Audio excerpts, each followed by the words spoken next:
Welcome back to the Nerdrotic channel. My name is Gary Beekler. I am live in San Francisco, California, and I come to you from nerdrotic.com. And down in San Diego is my good friend and co-host, Dennis Bethalkis. What's up, Dennis? Nothing much. And also from parts unknown, with us is Susan Layton. Susan, how's it going? Hey, it's great. Hi, Dennis. Hi, Gary. Hi, Susan. How's it going? You've been great. Yeah, I see you've been kicking back, like not really working that hard, kind of being a little lazy. Will you pick it up a little bit, please? I need to. Yeah. I'm getting a little, You only have what, like 5 jobs now? Is that Yeah. all? Yeah. That's not a lot. What No, a not all. slacker.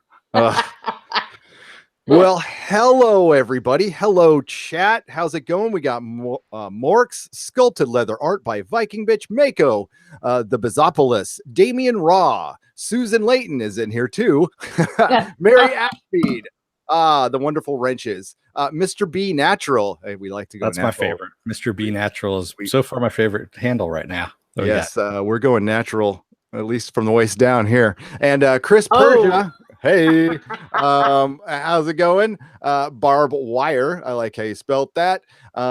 Patrick Olinger, Felipe Diaz. And if I missed anybody else, just shout out. We will try to shout everybody. Oh, Nyla Shadow. I see Nyla Shadow, Man of Action. We try to shout out all of our chatters because you are the most important part of this show. Because it's us laying topics on the table and then you continue the conversation, whether you like the stuff or not, I guess. Hound 3000 needs some hugs. Please give Hound 3000 some hugs. Yeah. And happy Friday, Swift. It's Friday Night Tights, where we don't talk about a specific TV show. We talk about all of them and all the other news. It's been a great week. I don't know. Well, for me anyway. I don't know. Dennis has kind of had a rough week. He's got some Jack Daniels in his Jack in the Box cup. What the hell you got? No, this is my Del Taco cup. Del Taco. Oh my God. That's like 3-star dining. Yeah, that's yeah. You ever seen the cheese from that place? It doesn't look natural, man. Well, I know when you slap it has a little wave to it. Yeah, it does. It bites back. It bites back. So we're going to be covering a couple of shows spoiler free tonight. So Susan and I will be talking about The Haunting of Hill House, and then Dennis will give his thoughts on Titans. I have already done that. There is a video. Please go check it out. And then it's kind of opened up. Yeah, we're probably going to talk about Chuck Wendig, but Susan wrote a brilliant article on 1428elm.com about the Glass trailer, which we are also going to go over. And that trailer looks fucking awesome. And so you want to start out with let's start out with Haunting of Hill House. Yeah, go for it. Yeah, let's start out with that. Susan, what did you think overall of the first episode? Overall, I really enjoyed it. I liked the way it was shot. I liked the story. I found it very compelling. It's definitely not Shirley Jackson. It's its own entity. It doesn't harken back to the 1999 version, thank God. I think that Mike Flanagan, who did Gerald's Game, is on the right path. The only thing that I found that really annoyed me to some extent was the telegraphed jump scares. I'm starting to notice certain things about programs that whenever you focus a camera in the background of someone and it's prolonged, shit's going to happen. If they're laying down in a bed and they're looking up at a ceiling, shit's going to happen. It's just like there was a succession of telling me what to expect, that if you love horror, you want that jolt. You want to be frightened. And I liked the eeriness of it, the gothic nature of it, but I think they need to surprise us more. And I think maybe they should work on not using conventional means to convey scares. That's just my takeaway from it. Yeah, and I mean, you are the horror expert on this channel. I am but a novice when it comes to horror. Dennis knows much more than I do. You know much more than I do. I liked the first episode. I did. And one of the jump scares got me. So I was up late last night waiting for Titans to drop at midnight, which it did not do. Right. So Really? no, Surprised. it didn't drop it. Yeah, I know it. They put out some weird statement saying like, "Oh, we don't want problems, so we're going to drop it. Like, we're not going to announce it." And I guess they dropped it at like, I don't know when they dropped it, 4 a.m. So I was up. I'm like, screw it. I'll watch Haunting of Hill House. And I'm in an old house, by the way. It's 1 o'clock in the morning. Everybody's asleep. So I'm sitting here watching this. Yeah, the one at the end got me, even though I totally knew it was coming, but the way they executed it was great. It was so great. Now, this harkens more to Amityville Horror. It's got an Amityville Horror vibe to it. It's very loosely connected. You're gonna have some problems, with like, why in the hell would this family stay in this house that's so obviously evil and haunted? Unless you're like goth or something like that. There's also the Henry Thomas Elliot from E.T. Is that his name? Henry Thomas. Henry Thomas being the young father, and then Timothy Hutton being the old father. And I guess they kind of look alike. It's a little. They sort of do. It was like when I was looking at Henry Thomas, I was like, he's like the love child of Tim Hutton and Tim Matheson. Yes. And I was looking at Henry Thomas and Tim Hutton, and I'm like, okay, Henry Thomas is in his mid-40s now. I think he's pushing 50.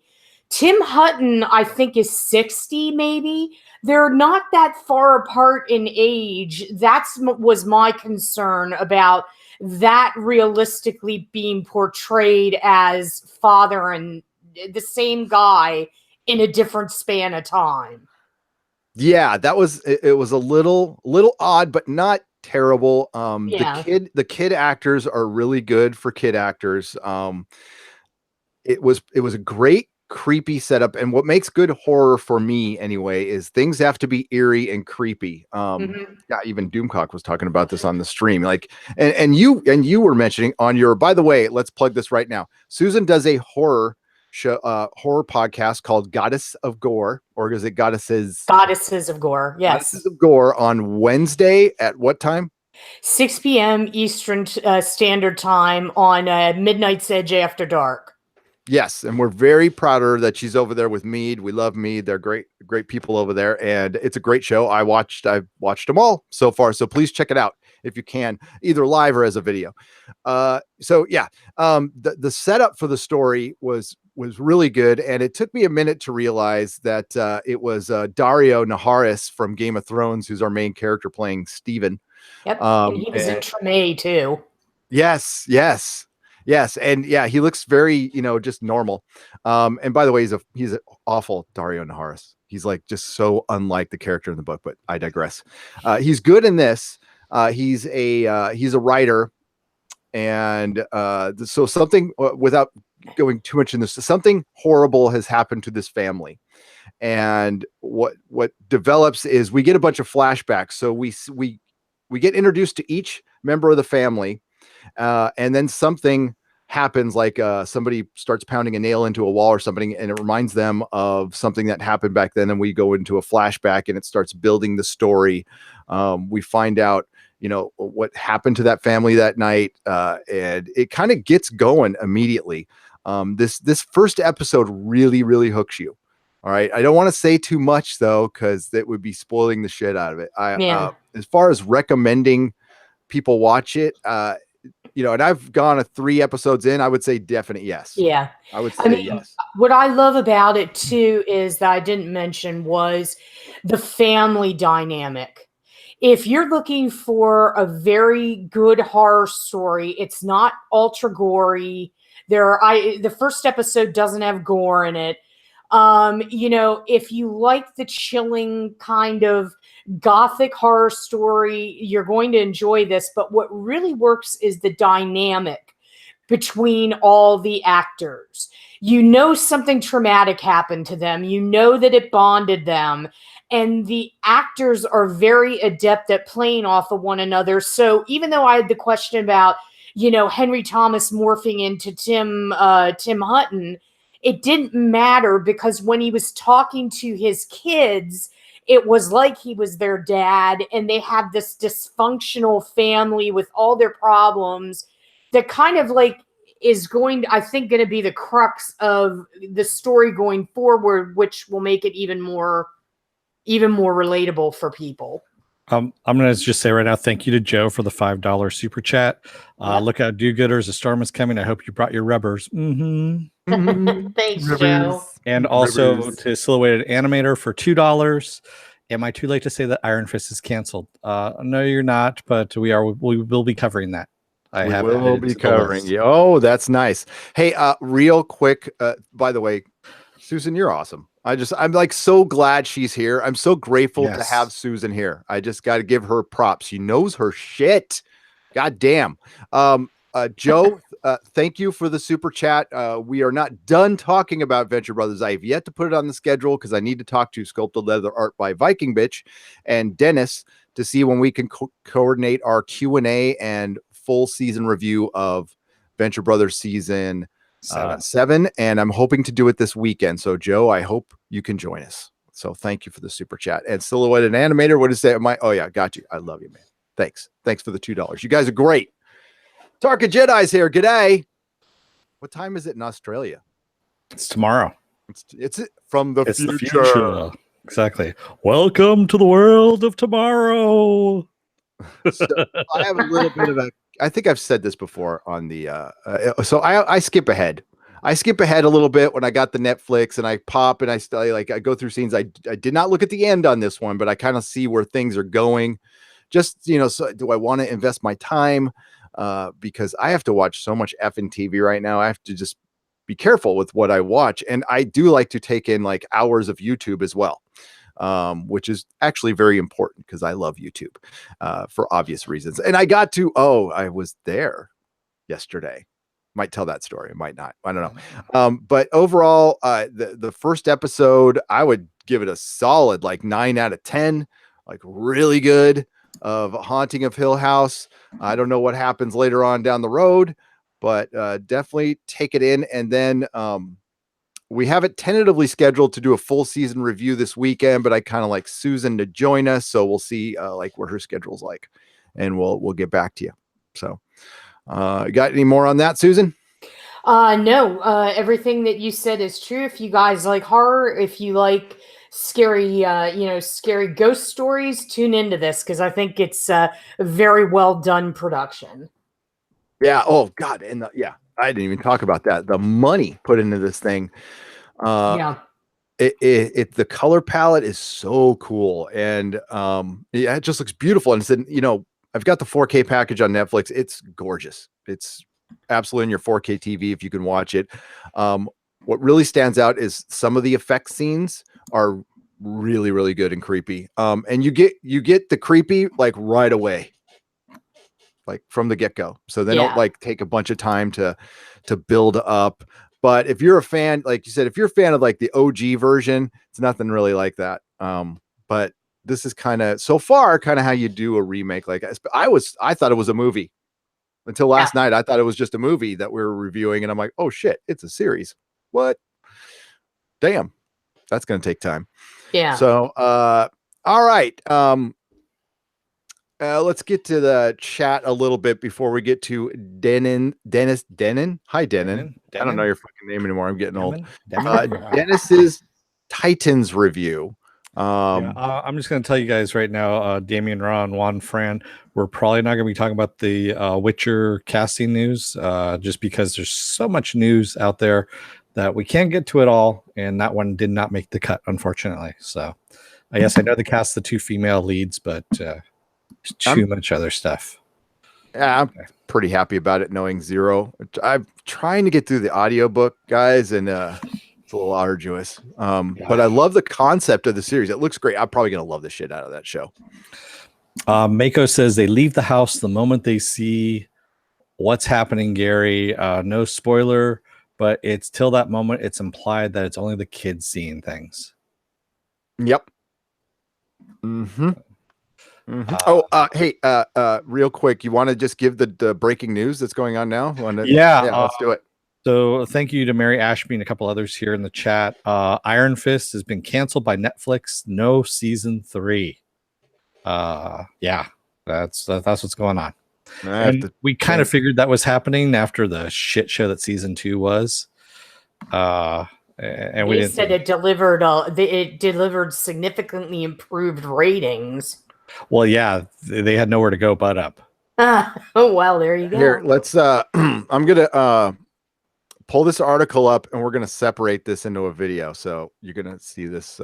I usually don't do this. I usually like doing videos separate, but what the hell, because I have so many opinions about the show. I don't know if I can fit it into this, but maybe I should add that shit in later. But to me, Iron Fist 2 is everything wrong with what's going on with superheroes right now. It's a case study of how Hollywood to this day does not understand nor care nor give a shit about superheroes. And this is Marvel. This is something produced by Marvel, and why Jeff Loeb needs to be sacked. Okay, give him retire him. Give him a big package. Send him off to an island. I mean, he's been a good soldier. He's done some good work. But bye. You're bad for the brand. And Kevin Feige cannot like what fucking Iron Fist was a lie. It was a straight up lie to us. They were dishonest with their marketing. By the end of the story, where's my fucking paddle? Oh wait, I gotta here. Sorry. So you want the spoiler paddle? Is that what you want? Spoilers. There you go. Iron Fist. For one, don't waste your time. Do not waste your fucking time. This is it. It was so bad. It's filled with how bad was it? How bad? It was filled with Mary Sueism. It's filled with it's an overreaction for Time's Up, and this is not a criticism of Time's Up, nor am I supporting it. I'm just saying this was an obvious reaction to that, and if people don't think so, then I don't know. So let's go here. Exclusive, just over a month after its significantly improved second season launch on Netflix. Bullshit. The streaming service has delivered a knockout cancellation punch to Marvel's Iron Fist. Well, if it's such an improvement, why did it get canceled? Marvel's Iron Fist will not return for a third season on Netflix, says Disney-owned comic giant and the streamer in joint statement to Deadline today. Everyone at Marvel Television at Netflix is proud of the series and grateful for all the hard work from our incredible cast, crew, and showrunners who made a show that was not Iron Fist, that they called Iron Fist. Marvel and Netflix added, we're thankful for the fans who watched the 2 seasons and for the partnership we shared for the series. While the series on Netflix has ended, the immortal Iron Fist will live on. Well, we never saw him, so I don't know about that because it never happened. What a directionless show. He was more of an Iron Fist in somebody else's show than he was in his own show. By episode 5 and 6, he had no powers, and he didn't have any powers, Danny Rand, till the very end of the episode where we got double fisted.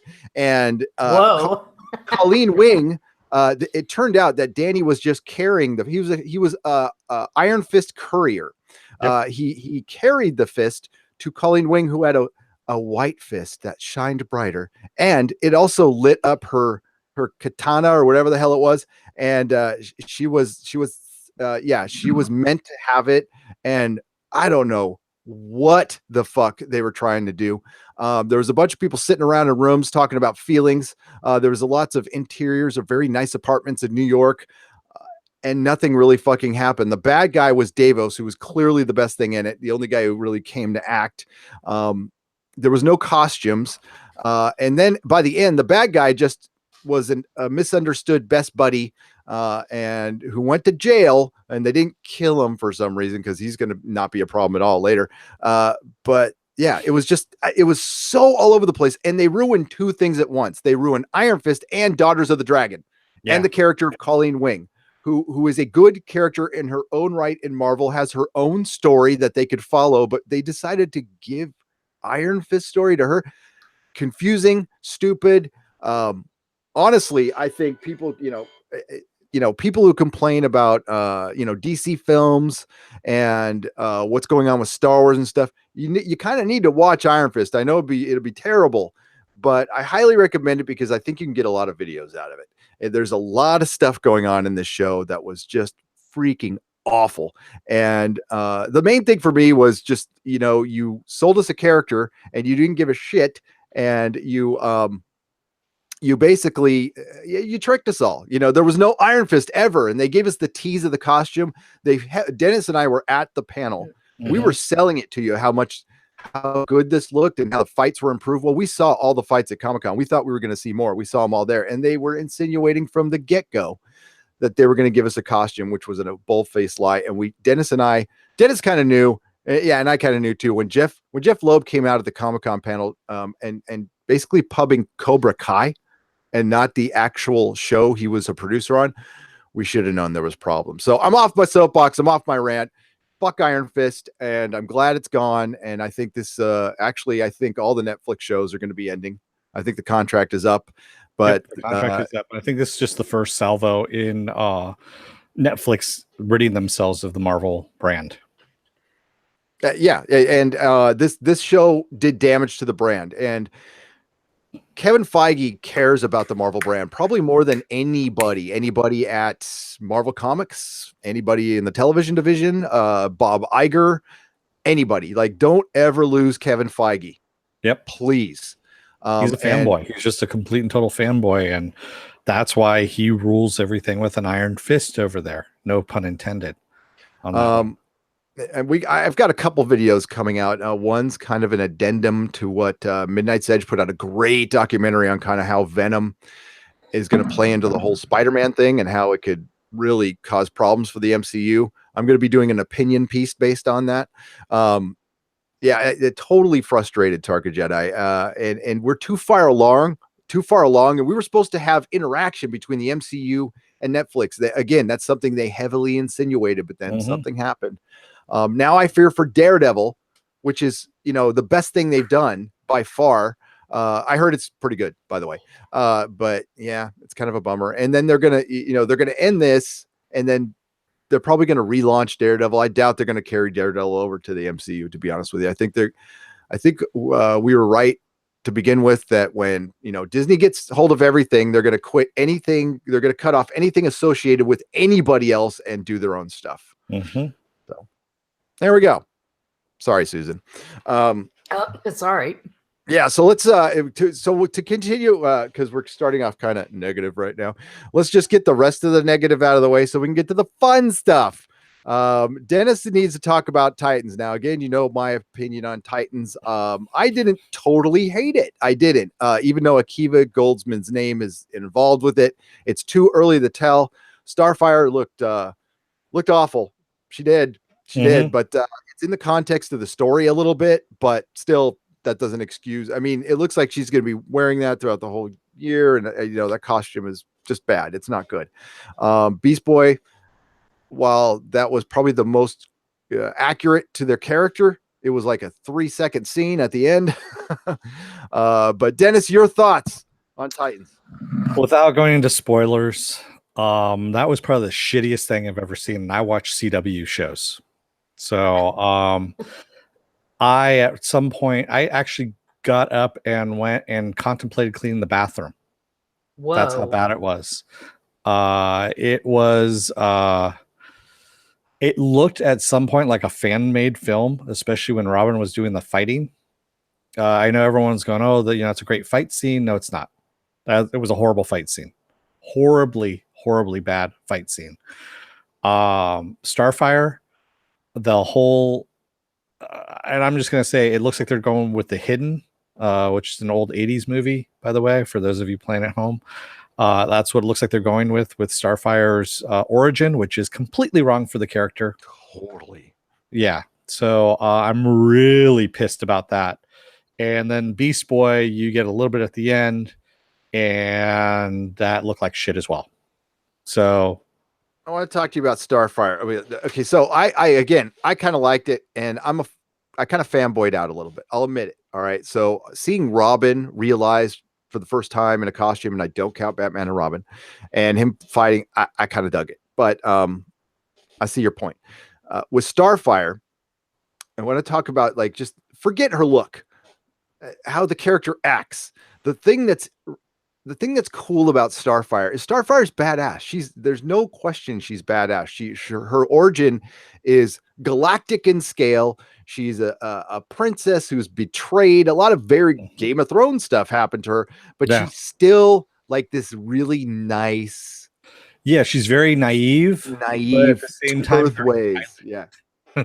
So it's this very weird dichotomy, and she's exiled essentially on Earth. She is literally exiled. And they did not play that at all. They went someplace else with it, and I'm very pissed about it just because of and then also the whole gritty, ness of it, which I'm fucking tired of DC's grittiness bullshit. Yes, I understand Titans does have some very dark themes that run through it, but that's not Titans. You don't need to go that dark with it. And yeah, and then the low budget on this, you could tell it was shot in Czechoslovakia, or whatever it's being called now, Bosnia Herzegovina, and it shows, especially since a good 95% of the cast couldn't speak English correctly. I thought it was Canada. Sorry. No, it was Czechoslovakia. Just kidding. That's what they shoot everything. Yeah, I know. And it was just bad. I mean, I am pissed about it. I would not, out of 10 Tarka Jedi, I would give it a 2. That's how pissed I was a bit nicer. I gave it like I think a 6 out of 10 or something like that. But that's really nice for Akiva Goldsman. But you can see what direction. And I'm going to give it the 4 episode thing. We're going to cover it here. Hopefully it gets better. I think this show would improve if they just got rid of Akiva Goldsman. And I don't understand. DC just continually wants to go in this dark direction. I don't know why. Yeah, it's not really. I know it's been dark lately, but I don't see DC as this dark and gritty world. I don't. I see DC like Batman the Animated Series, Superman the Animated Series. That's how I see DC. That's where DC shines. That's where it's different from Marvel. So yeah, I don't know. But knowing what I know from the Swamp Thing, I think we're gonna get a good show out of the Swamp Thing. Yeah, so, this darkness, do not despair. This darkness will work with Swamp Thing, and yes, James Wan. I'll go with James Wan on this one, but this thing, oh my god, it was bad. Nyla Shadow, they do need to hire Paul Dini to do live action stuff, just to write it at least. And this is DC. These are the people who actually produce the comics, and they rehired the writer from Batman and Robin. And he's working with Jeff Johns, so you got double badness right there. I like Jeff Johns, the comic book writer. I think he might have dialed down Akiva a little bit, but I don't know how good of a TV writer he is, to be honest with you. He's a good comic book writer. Damn. He did one good episode of Smallville, and that was the I believe season 7, when he introduced the Legion of Superheroes when they came in. That was a good one. That was it. That's his only good episode. Done a bunch of great comics. Yeah. Yes. Oh man. Yeah, it's I want Titans to be good. I really do. I love the Teen Titans. I fucking love that comic, and I don't know, but supposedly we're gonna get a costume Batman. We're getting Hawk and Dove next episode. We're getting the Doom Patrol. The Alkalite was in it. He's that guy who I can't say that. We're doing spoiler free, but there's a character called the Alkalite who doesn't look anything like he does from the comics, by the way. There were a few, like I saw Bay City flash up there, and I had a little bit of hope for a second. Then they, of course, dashed that. So I was like, yeah, you've killed any goodwill with me. It's done. And by the way, how's your father? Yes, geography fail. If I messed up, Czechoslovakia, Bosnia Herzegovina, all that kind of stuff, that's because I'm a product of public schools. So yeah. Okay. So, all right. So we're going to, okay. That's the negative. That's the negative stuff out of the way. Now let's get to the chat a little bit and start having some fun. Yeah. I think. Silhouetted Animator says people are saying Venom fitting in the MCU is impossible because Brock is surprised by aliens.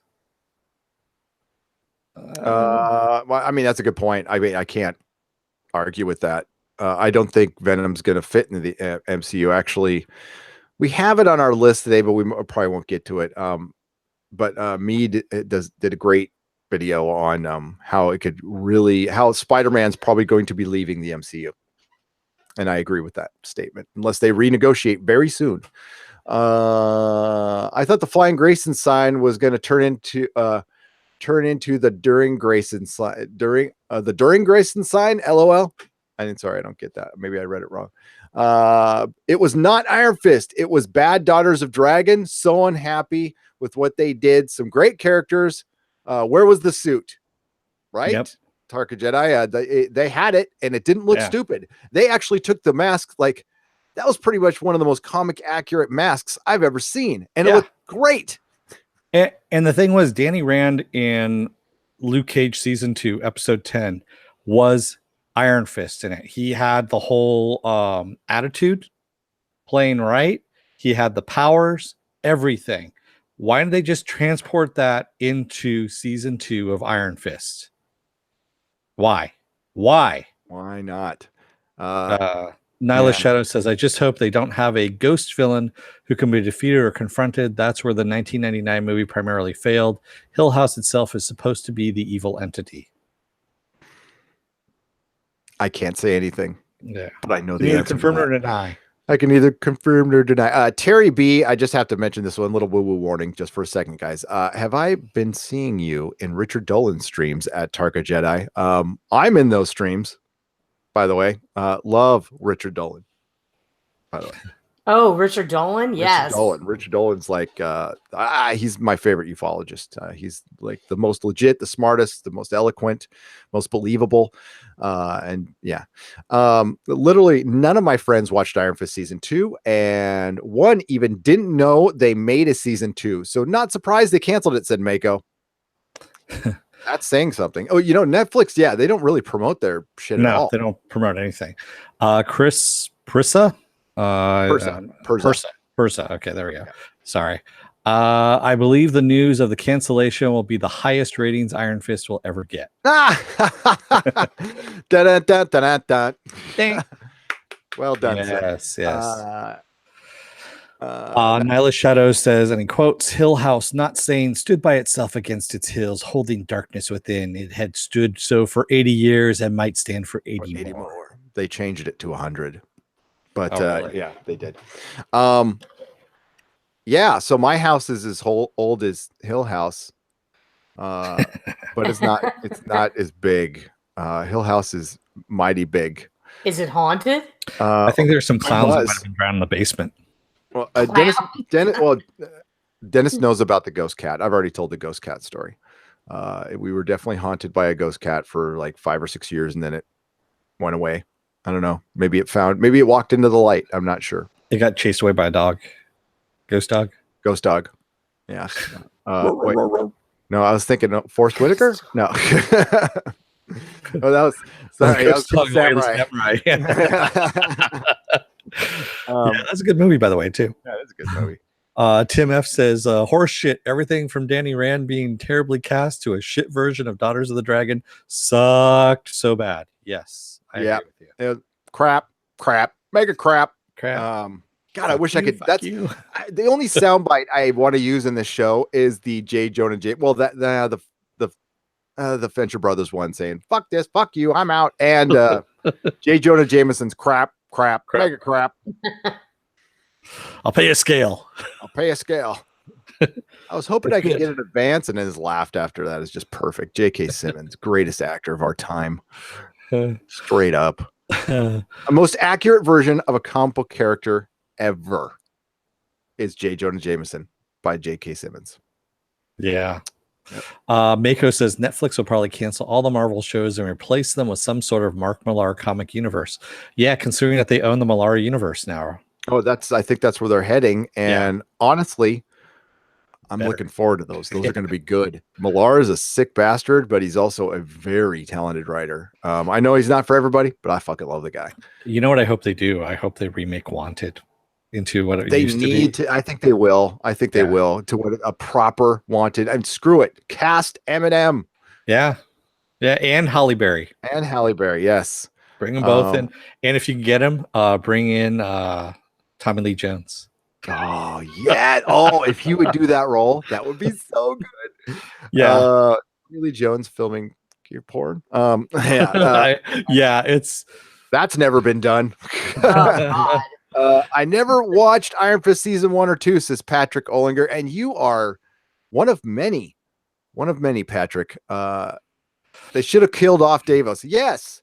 And honestly, I was rooting for Davis at the end. I'm like, fuck, just kill him, Davos, please. I was all on his side. Carrie B says Detroit Hooker Starfire. Well, to be accurate, it was Vienna Hooker Starfire, because that's where it was taking place. She was in Vienna. And I think she's actually supposed to be a prostitute in the show, although they haven't come out and said it, or she's a club girl. Honestly, they kind of dress the same. And they're not really making any sense on the first episode. I kind of have an idea of where they're going with it. I don't mean to be insulting about that. Dennis knows that, like, I hang out with hairdressers and they dress like that. They're totally okay with that. And and I am too, by the way. I mean, I love tacky, but Damien Ross says, read the Brubaker Fraction Iron Fist comics run. That is good. It is brilliant, Damon. It is brilliant. That is good stuff. Great art too. Felipe Diaz says, I was waiting so much for Dennis's opinion, and then laugh. I hope I did not disappoint. Yes. Mako also says, I like some of the aspects of the show, but I understand Dennis's point of view. I'll definitely watch this entire season. I'm going to watch the entire season too, but it's probably going to really piss me off. Oh, sorry. The rainstorm just happened out here. We have a monsoon happening outside. Oh, God. Yeah. That's how loud it was. I was like, holy shit, what the hell is that? Not a cloud in the sky up here, man. It's dry as a bone. It's crazy. Netflix okay, you got that. Season 1 was okay, except the martial arts suck. How can you have crappy martial arts scenes in a kung fu show, especially when the Badlands does martial arts scenes so good? There's no excuse, Terry B. What they did was they didn't do smart casting. They did hot casting, and Susan has talked about this a bunch, where they just go, they come up from their coke butt chugging or whatever. They go, hey kid, who is that Game of Thrones guy who just got killed off? Get him, like, with no thought of, like, I was going to be a lot more crass, but I don't know, guys. I'm sure guys and gals in the chat could come up with 10 better Danny Rands, like, right now than Finn Jones. Finn Jones did better. I was hopeful after seeing the panel and seeing him in Luke Cage, and then it just went downhill. They usually go, hey, you Gimp, take off your mask. Oh, wait. Okay, yeah, you look good enough. You look good enough. You are now Danny Rand in this episode. They couldn't afford to show more of the room in Kung Lung. Yeah, they couldn't afford to show Kung Lung, and they were like, didn't season 1's cliffhanger, wasn't it Kung Lung being gone? And you were kind of, we thought we were going to go looking for it, and they're all, nah, never mind. They did a better version of that in Daredevil season 2 with Madame Gao than they did in all of the season 1 of Iron Fist. Think about that for a second. Yep. And it was just a little, like, maybe minute and a half scene with Madame Gao. And we know that's where he was, in a different world, Daredevil. So, yes, still a way to animate. It is pouring rain here, too. It says it's pouring. Madame Gao was a threatening, creepy, good villain. Not Sigourney Weaver or even menacing. Yeah, like we're not talking about Typhoid Mary from Iron Fist, which was a major disappointment. Yeah. And Madame Gao. And then what they do, they dispatch her. It got, man, it was terrible. Brubaker added a lot of Iron Fist mythology. He's such a great writer. He is Terry B. Brubaker is like the only person I would consider alive to add canon to the Marvel or DC universe. But he's so good now, he's ascended to television, where he probably belongs, because he's written some very good episodes of television too. Talented guy. Chris, I think he says, I still think Sean William Scott would have been a good choice for Danny Rand. Yeah. Yeah. He would have worked. I mean, he still looks fairly young. So I know he's in his late 30s, but still. All right, let's skip down. Love Madame Gao. Yes, Tarka Jedi. I absolutely adored her. Yeah. Terry B says, like Keanu didn't know any kung fu before the Matrix movie, and he trained his butt off and got to black belt level. Yeah, and he also had a back injury, which is why he wasn't doing any leg movements in the second movie and the third movie, because he almost became a paraplegic, from what I understand, and rehabbed. Yeah.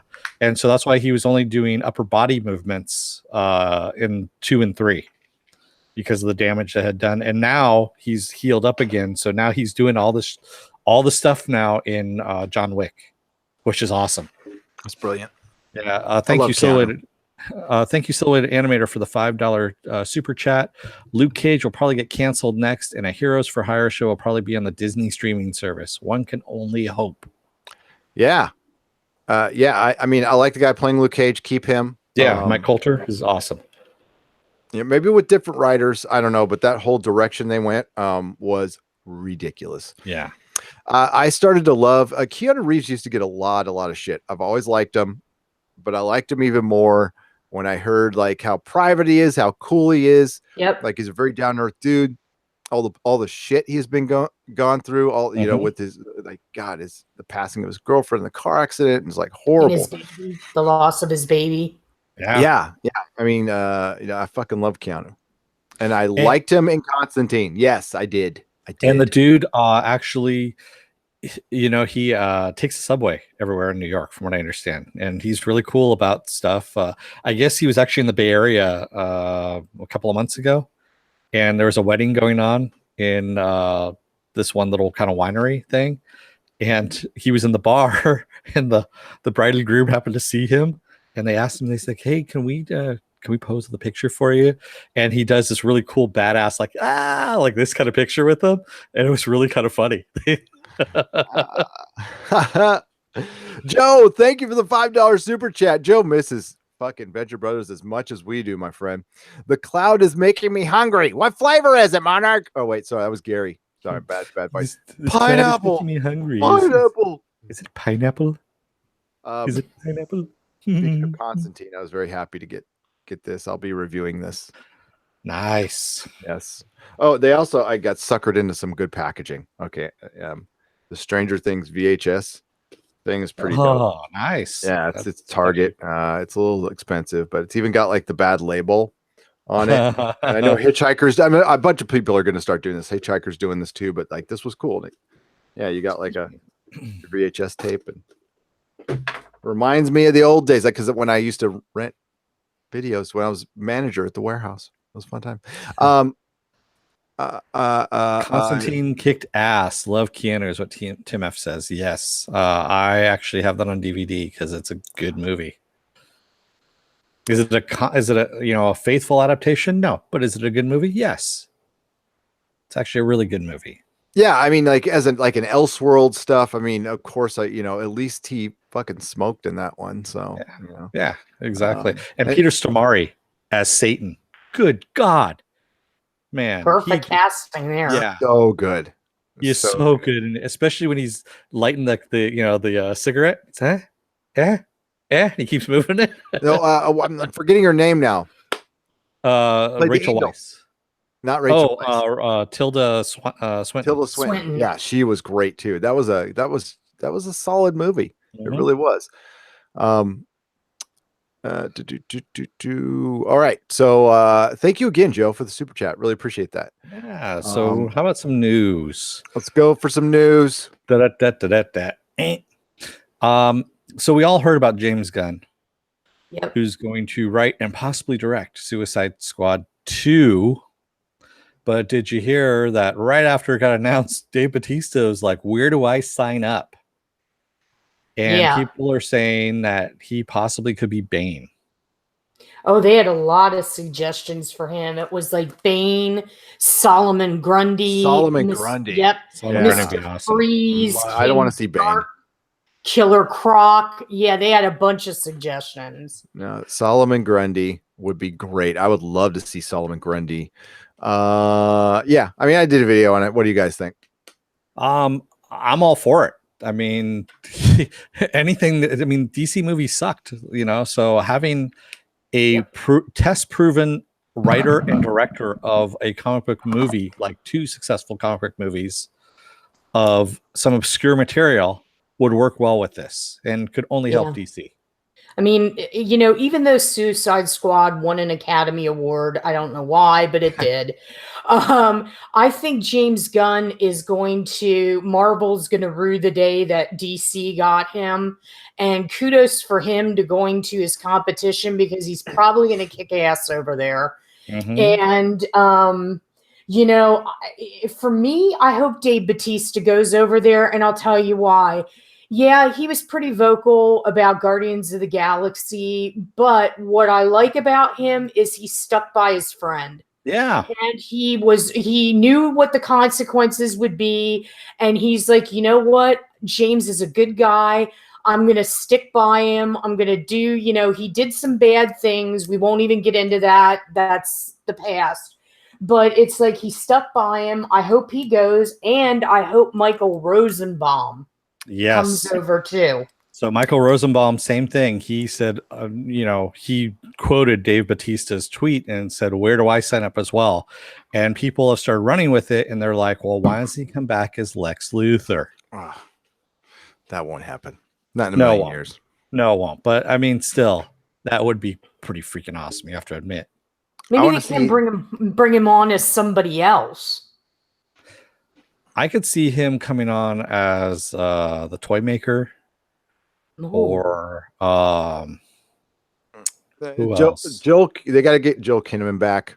I liked him in it. Margot Robbie. And you know what? Will Smith as Deadshot was pretty good. I mean, who Michael Rosenbaum would actually do really well is Mr. Zazaz. Oh yeah, yes, that would be awesome. Good. Well, I mean, they had to justify. Of course, they're going to say Lex. They want him to come back because not everybody's enthusiastic about Jesse Eisenberg being Lex. Yeah, but it's by the same token, it would be like, okay, why do we need 2 Lexes? Because somebody brought that up, and just like, why do we need 2 Jokers? And then you get into that whole thing again. Terry B says Mark Hamill should be a Suicide Squad villain. Hell yes. I bet he'd do it too. Oh yeah. Maybe the Trickster. Yeah, I would straight up to go there. Didn't he do the Trickster? Yeah, for That's Flash. what I thought. Okay.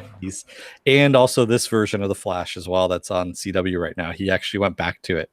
It was awesome. Brilliant. I'll say never, Mako, because it makes too much sense. Although they're like Susan said, they're perfectly fine having 2 Jokers, but then their excuse for not bringing Michael Rosenbaum as Lex would be too confusing. Yeah, because that is Hollywood logic. I would love it. I would absolutely love it. That would be brilliant to have. Well, I hope they bring Rosenbaum on somewhere. I mean, he obviously wants to do it. Like Dennis said, let's find something else for him. Bring him into the universe. I think that would be a great coup. Yeah, I mean, he's a director himself. Yep. As well. And if this works out, where it goes big, have him direct another DC movie as well. Oh, yeah. That's great. Yeah. That's a good idea. So why not? Like I said before, they're running this up the flagpole to see who salutes, and he will be directing this movie before. If I haven't seen too much against it, so I think he'll be directing soon, and then maybe total control of the DC universe. We'll see. They're doing one-offs right now, so it doesn't really matter. Yeah. But yeah, he's back, and not surprised at all that he's back. No. But there's no, it was the retweeted kitty porn that did him in. Yes, it was. It really was. Well, and him constantly joking about it and not fucking stopping. But that's nothing compared to what that other guy did today, which we'll get to later. But I want to talk about Glass. What is Glass do you speak of? This new Glass trailer and Susan's article. Why don't you here? Let me pull this up real quick. And because Susan doesn't just podcast here on Friday nights, she's doing a lot of other things. And this is her article 16 jobs now. Yeah, 16 jobs, exactly. I think she just got a 17th, by the way. I saw a message. Glass. Number 18 just popped up too There you go. while we were just talking there. So talk to us about your article a little bit. Okay. Normally I just, don't go ape shit over trailers, but I've been following Glass for a while, and I couldn't wait to jump on this. So I watched it like several times last night, and I was just blown away. I mean, from the minute I started watching it, I was just like, I got chills. My heart started beating faster.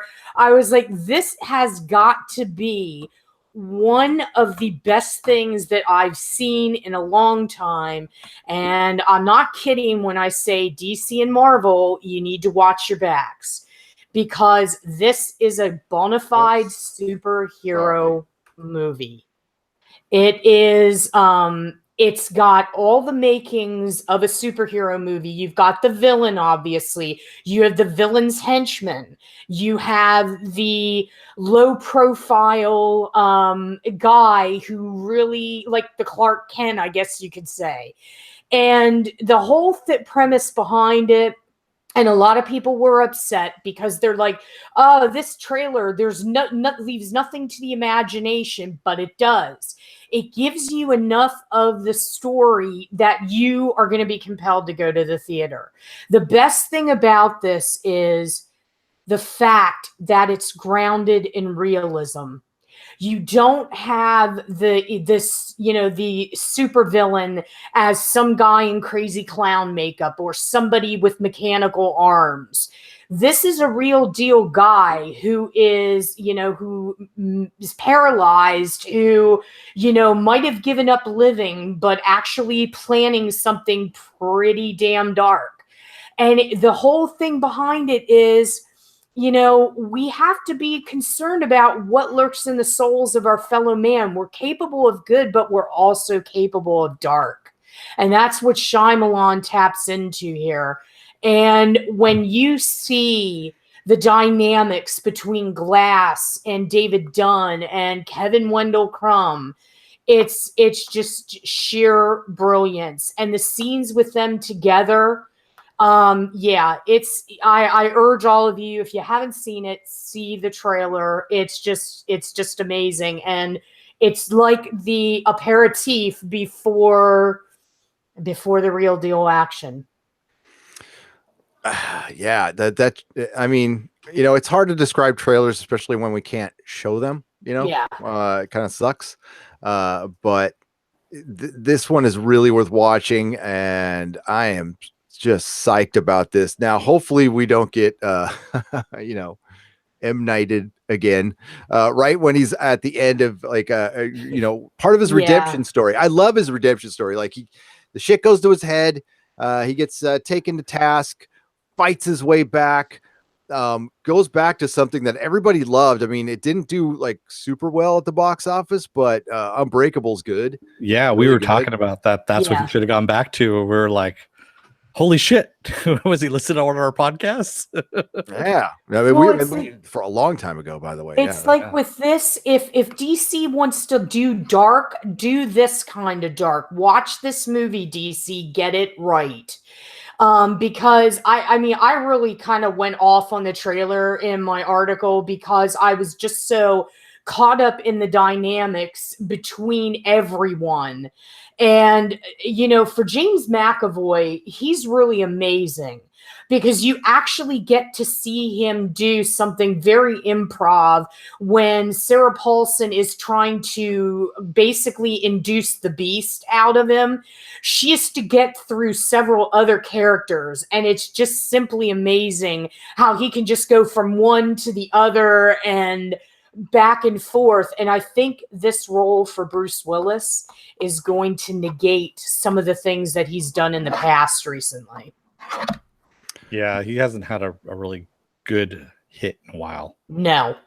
And I think this is good for him because it's getting him to that spot where he's very low key in this. And I think from what I've seen, I think people are going to definitely, they're obviously going to root for him. But the Sam Jackson is, one of the best lines is never count out the mastermind. Yeah. And we also got Bruce Willis, his character, what his superhero name is in this last trailer. Yep. The Overseer. The Overseer. Yep. Yes. And Which is it's kind perfect. of dark, honestly. When you Well, think look at about him. He's in the hoodie. Yeah. He's standing in the shadows, and basically, Glass says it's time for you to come out, David. It's time for everybody to see what we are. We do exist. And yeah, it's a familiar premise, but because it's like people you could meet every day, and it's not some fantastical situation where we're in a costume or our masks, it's real people. That's what makes it incredible. Yeah. And actually, it's been done in comics. M. Night Shyamalan. Not M. Night Shyamalan. J. Michael Straczynski. Stars. Yes. Pretty close to it as well. I mean, Rising Stars? Rising Stars. Yes, Rising Stars. Okay. Yes. Well, Heroes is pretty much a ripoff of Rising Stars. Heroes is definitely a ripoff of Rising Stars. Rising Stars was an awesome comic. So good. JMS, you B5 fans. If you're a fan of Babylon 5, you want to read a good superhero book that's accessible, like a first time like gateway, get the Rising Stars trade paperback at your local comic book store first before you go to Amazon or anything. Also, his run on Thor as well. You don't need to have any backstory on it because he basically goes from a ground zero on up with Thor. His run was very good in that too. Yes, Terry B. I have to check out Rising Stars. Never heard of it before. Definitely check it out, man. Oh, it's really good. It's got great art and everything. Jack the Tech says, if you haven't seen Willis and Lucky Number 11, you need to watch it. Yeah, that's an awesome movie. I actually have that in my DVD collection as well. That's it is good. Movie. Yep. Yeah. Chris says McAvoy has a great range in acting. He was a good choice, and I thought Split was overly criticized, and Glass looks like it'll be a winner more so than Iron Fist. Well, yeah. Split helped Shyamalan, on the comeback trail because he started with The Visitors.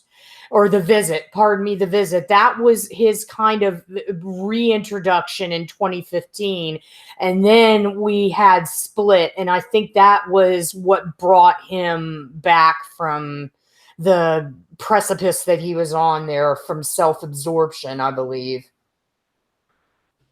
Yes, exactly. And yes, the way to animator was Slevin is the name. That's the character's name is Slevin. Yep. So it's Lucky Number 11. Sorry, I was changing the title to this podcast. So sorry for typing. No, that's okay. Well, I mean, we got automatically demonetized. It was probably because we had the name Chuck Wendig in there, and I guess that's kind of a thing. So I removed it and put Iron Fist canceled instead. Nice. Then we may or may talk about him later. I don't know. Wait a minute. Why? I don't get this. I mean, I won't say him. I'll just say this guy. Why? Because we have this guy's name up, is it demonetized? Oh, it's just a theory because another YouTuber had talked about it. There's lots of reasons you get demonetized. Now, the reason we get demonetized is I have figured out that there are embargoes on reviewing. You know about this, Susan. Yeah. The thing is, I don't have to deal with any of those because I am not getting, gift baskets from anybody yet. But there's definitely an embargo on Haunting of Hill House for like spoiler reviews going on right now. So we are pretty quick with the reviews, and anything, it depends. Like Better Call Saul got demonetized. It depends. And anything Warner Brothers gets demonetized. I don't know. That's Warner Brothers. They do it for Titans. I had a Titans reaction there, so that's possible. That's why I was going to do a full-on edited review with Titans and throw in pictures and stuff. And I remembered that Warner Brothers hits anybody with a copyright strike for anything, which is fine. I could fight it and win it, but it kills your video that first 24 hours. So, although I don't know, Our video, I've been noticing that our videos lately, our back catalog has been getting a lot of views, which is awesome. Yeah. It's so brilliant. So like I'm seeing older videos, just get, all of a sudden hit 1,000 for like Lodge 49, like hit 1,000. I was like, what? Right on. Yeah. Took a couple months. Apple Crow says Sean Connery keeps demonetizing them for showing Sean Connery Thor. Sean Connery Thor. He's right there. He's right there. Maybe I'll make him a giveaway someday. You want to see Sean Connery Thor? Listen, Sonny. This is my Mjolnir. I was bored one day and had a Captain Action costume for Thor, and had this is the Sean Connery from Indiana Jones. So it's actually a knockoff. Yes. Oh Lord, Sean Connery Thor. He now lords over the room. He is the lord of the room. He's the all padre, as we like to call him. The all padre. Because I'm a Spanish Egyptian who knows a lot about playing swordplay. Swordplay, Sonny. With a Welsh accent. Yeah, the Scotch. Well, it could be worse. You could have him in his Zardoz attire. Oh, Zardoz. Zardoz. Zardoz. That's an awesome movie. Fuck, man, that's a weird movie. Yeah, it is. That's a weird movie. I've seen that movie at least like 20 times, and I still don't know what the hell's going on in that damn movie. There's actually a message in it. You got to get through the beginning. The Monty Python. The guy looks like Eric Idle. Okay, he's not, but he looks like fucking Eric Idle at the beginning, and he's like narrating, and his head's fucking moving around. Now, I saw this movie on first time I saw it was there was a guy. It played on some TV network, and a buddy of mine recorded it on a Betamax, and he said, "Okay, I want you to take this hit of acid, and then we're going to watch this movie." And we ditched school that day, and we took a hit of acid, and it was the only time I got close to having a bad trip. And the worst part about it is my idiot friend had turned out the lights. So we're watching this movie. He turned out the lights, and he wanted to do the poor man's laserium. If you guys got to be even old to know it. You know what laserium was? Oh, yeah. Laserium is where you got really high in the 70s. You listen to Pink Floyd in like a dome thing, and they like shoot lasers around to the music. They still do that at Griffith Observatory to Pink Floyd, or at least they used to. Reuben H. Fleet Space Theater down in San Diego at Balboa Park. So so his poor man laserium, I don't even know how I got started on this, was he'd light a cigarette and then start going with his fucking cigarettes, and I couldn't, I was like, the movie's beautiful and that's beautiful too, and I couldn't decide. And I almost had a bad trip. Oh man, there you go. This is where you come to Neurotic for bad acid trips. Yes. And good acid trips. I had a lot of good ones. And a lot of cocaine. And a lot of butt chugging and Sean Connery Thor. Tim F says, I've gone back through earlier Neurotic videos to give you all views and likes. Anything to help out. Love this channel and all who are affiliated with it. It was you. Thanks, Tim. You the man. Yeah. Right on. You could see like I'm beardless and some of that stuff, and Mrs. Neurotic, like she almost joined us. If she wasn't late for work, she'd be here hanging. She's gonna start coming in on Friday night once in a while. That's the deal. Yeah, we're gonna do it. Well, I mean, Susan needs a little cuppa. It's a little, duded up. So you're saying it's a sausage party in here, sausage factory? Well, a little bit, little Vienna sausages maybe, but hey, speak for yourself on that one. But by the way, Sculpted Leather Art by Viking Bitch joined me on a Farscape podcast earlier in the week. I don't know if you guys caught it or not. She's a natural. She's a fucking natural at this YouTube shit. So her and Feisty fan, it was great to have Feisty back. Feisty, where are? Oh, she's at her Magic game. That's right. They were so good together. I cannot wait to do that again. I want to have Viking Bitch on the Venture Brothers thing. She did a great job. That was fucking fantastic. So we're definitely I'm gonna start maybe rotating some patrons in the future if they want to join. We'll talk about that on Patreon a little bit. But Farscape's so fun. Oh my god, I love that show. I really do. Happy birthday, Mega Grey Wolf. I was gonna say that. Yeah.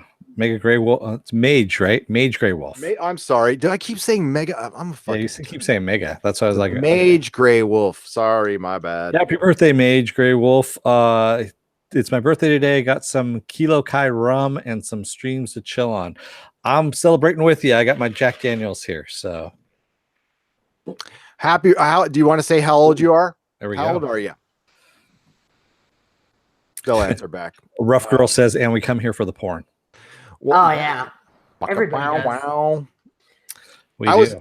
was trying to learn. I was watching Doomcock stream, and I was trying to because I've never been able to learn. I know how to play bass. I'm decent on the bass, okay, but I've never been able to do a proper porn baka wow wow. I don't know why. Yeah, you need the whammy bar. Well, no, you need a wah pedal. I got a wah pedal. Dude, I could play NIB by Black Sabbath like all the way through, but I cannot. Which parts of it, if I just slowed that down, I'm thinking that would probably be porn music. But Rough Girl says, yeah, sausage. That just some shit just catches your eye. Yeah. Mage Grey Wolf says, I'm 39. 39. Oh, you're still in your 30s. Enjoy this last year. I barely remember that. Ooh, wow. Yeah. That was a long time ago for me. Yeah. Yeah, it was. I'm going to start in the old ARP shit. Exactly. I had to crank the car when I was 39. Yeah. Terry B says Black Sabbath porn music. Hell yeah. Oh, man. Mary Ashmead, you are 30. You're 29 forever. Are you kidding me? With that long flowing red hair. And yeah, let me tell you, Mary is the hardest working gal on YouTube. She's moderating everybody now. So that's great. That's great. All of our friends. She's in with Anti-Trekker. Love Anti-Trekker, by the way. All my love to Anti-Trekker. He's a good, like, if you guys like the positive, fun vibe that we do here, Anti-Trekker is just about, when he does his live streams, he's just about talking to you guys. Like, he doesn't do subjects or anything, and he's got these fun animations. Yeah, his avatar is a turd, but once you get past that, it's pretty funny. He's a true blue nerd and knows his fucking Trek. Like, he's a Trek expert. So we're hoping to have him guest at some point, just so he and I could have a chat. And if you guys could be here too. He's super nice guy. Like, I like him a lot. So Anti-Trekker. February 15th on Netflix, we're gonna get a live action Umbrella Academy.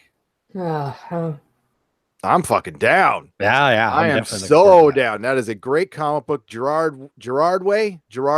Yes. I'd much rather read his comics than listen to his music. But haven't we seen it before?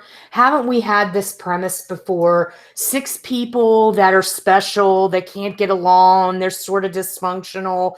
It's kind of like the same premise as a lot of other things, though. That's pretty much every superhero show. I mean, it's like the Farscape concept. Like, you got 5 people on a ship and they're going out. It's how you present it. They're lost. Yeah, it's a total fucking trope in comics, and it's usually executed poorly.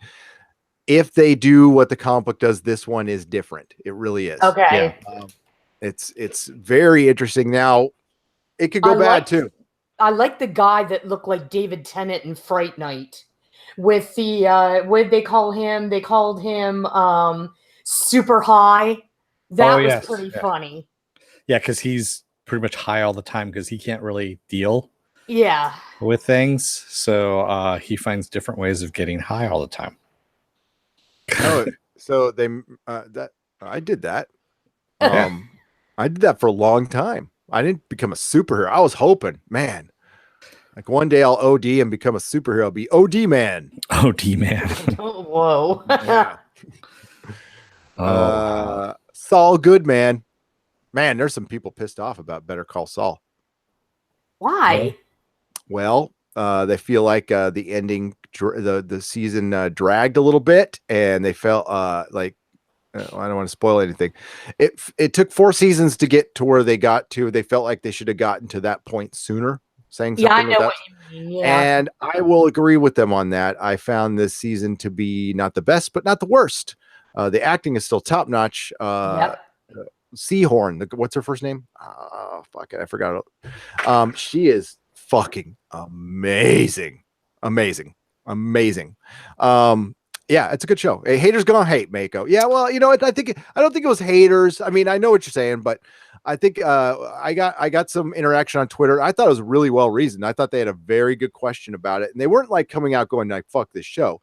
They were just going, I felt like we could have done this sooner, and I gotta kind of agree. It did make the payoff really good, but. Yeah, I don't know how much farther they can go though. And I'm also seeing this show in a very different perspective because I haven't seen Breaking Bad all the way through. So it's I'm watching it in order. So you're watching it like it's its own animal. Yeah. And I see it probably differently. But Rough Girl says she loved Fright Night. Now, the original or the remake? The remake actually had some decent qualities to it. I have to admit. It did. David Tennant. Shit. Yeah. Even without that, I mean, I kind of liked where they were going with it. So, I mean, the original is brilliant. Oh, yeah, the original is awesome. Even the second one, I loved, what they did with the second one as well. I mean, they did a good job. Terry B says Cloak and Dagger got their powers from drugs, right? Yes, they did. Originally in the comics, they got they did very much so. And like the one thing you didn't have to change. Oh, don't get me started on that show again. You want to talk like Iron Fist and Cloak and Dagger were just like they set superhero television back years, and Cloak and Dagger is getting another season. Well, probably not for long. Yeah, no, it's ABC. It's really ABC. It's Freeform, so it's bad. Bye, Tarka. I hate it when people leave. Bye, Tarka Jedi. See Tarka.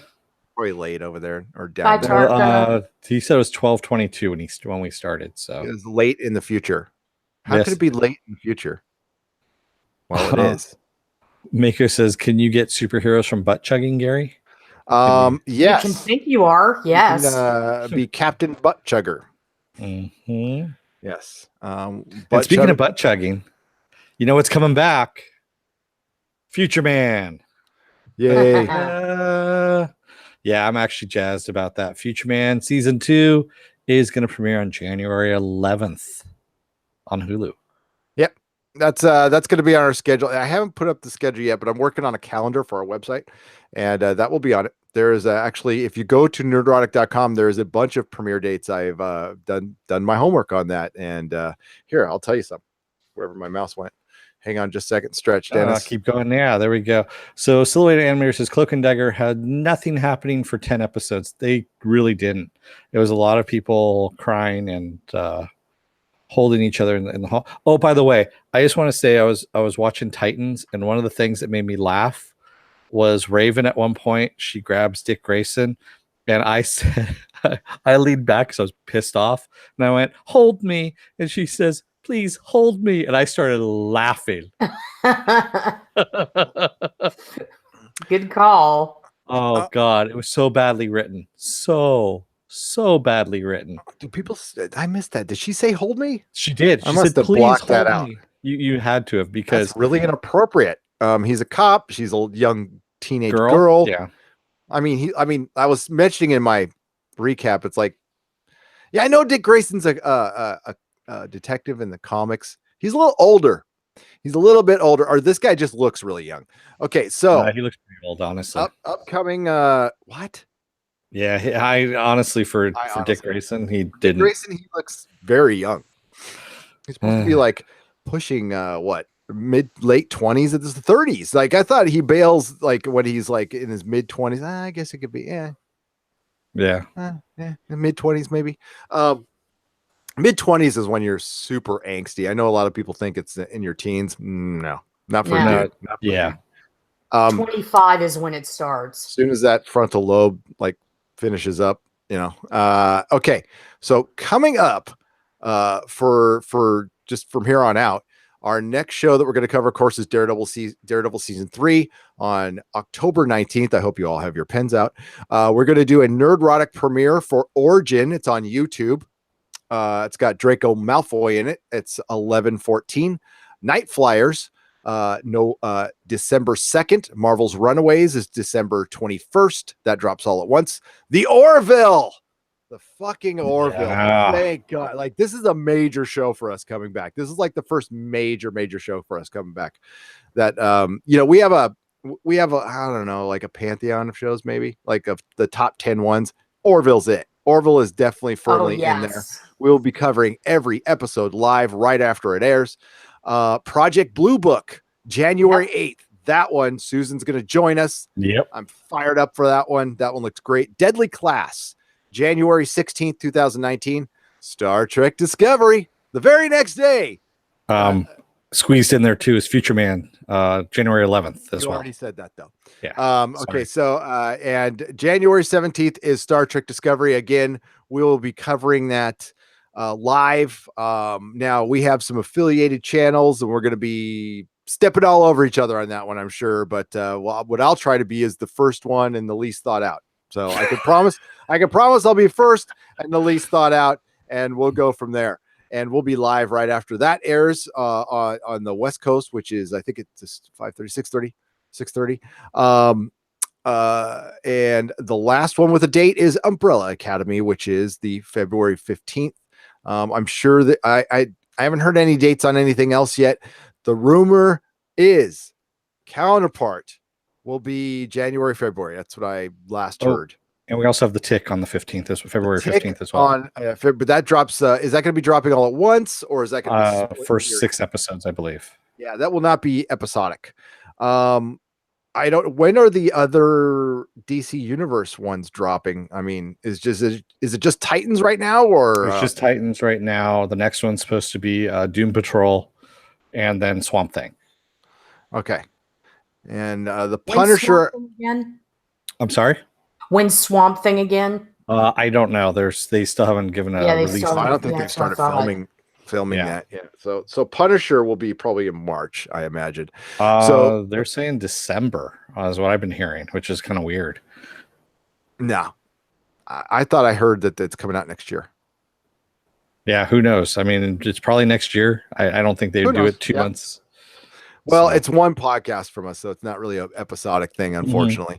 And Game of Thrones. I'm guessing April for Game of Thrones. That's usually when they used to release it before they started doing all the weird stuff. For June is what I heard, which is kind of a weird one. Yeah. Well, there's rumors on that one all the time. So, well, I'm checking. I check every day. The last rumor I heard was possibly April. They were ahead of schedule on some effects and some shit like that, but we'll see.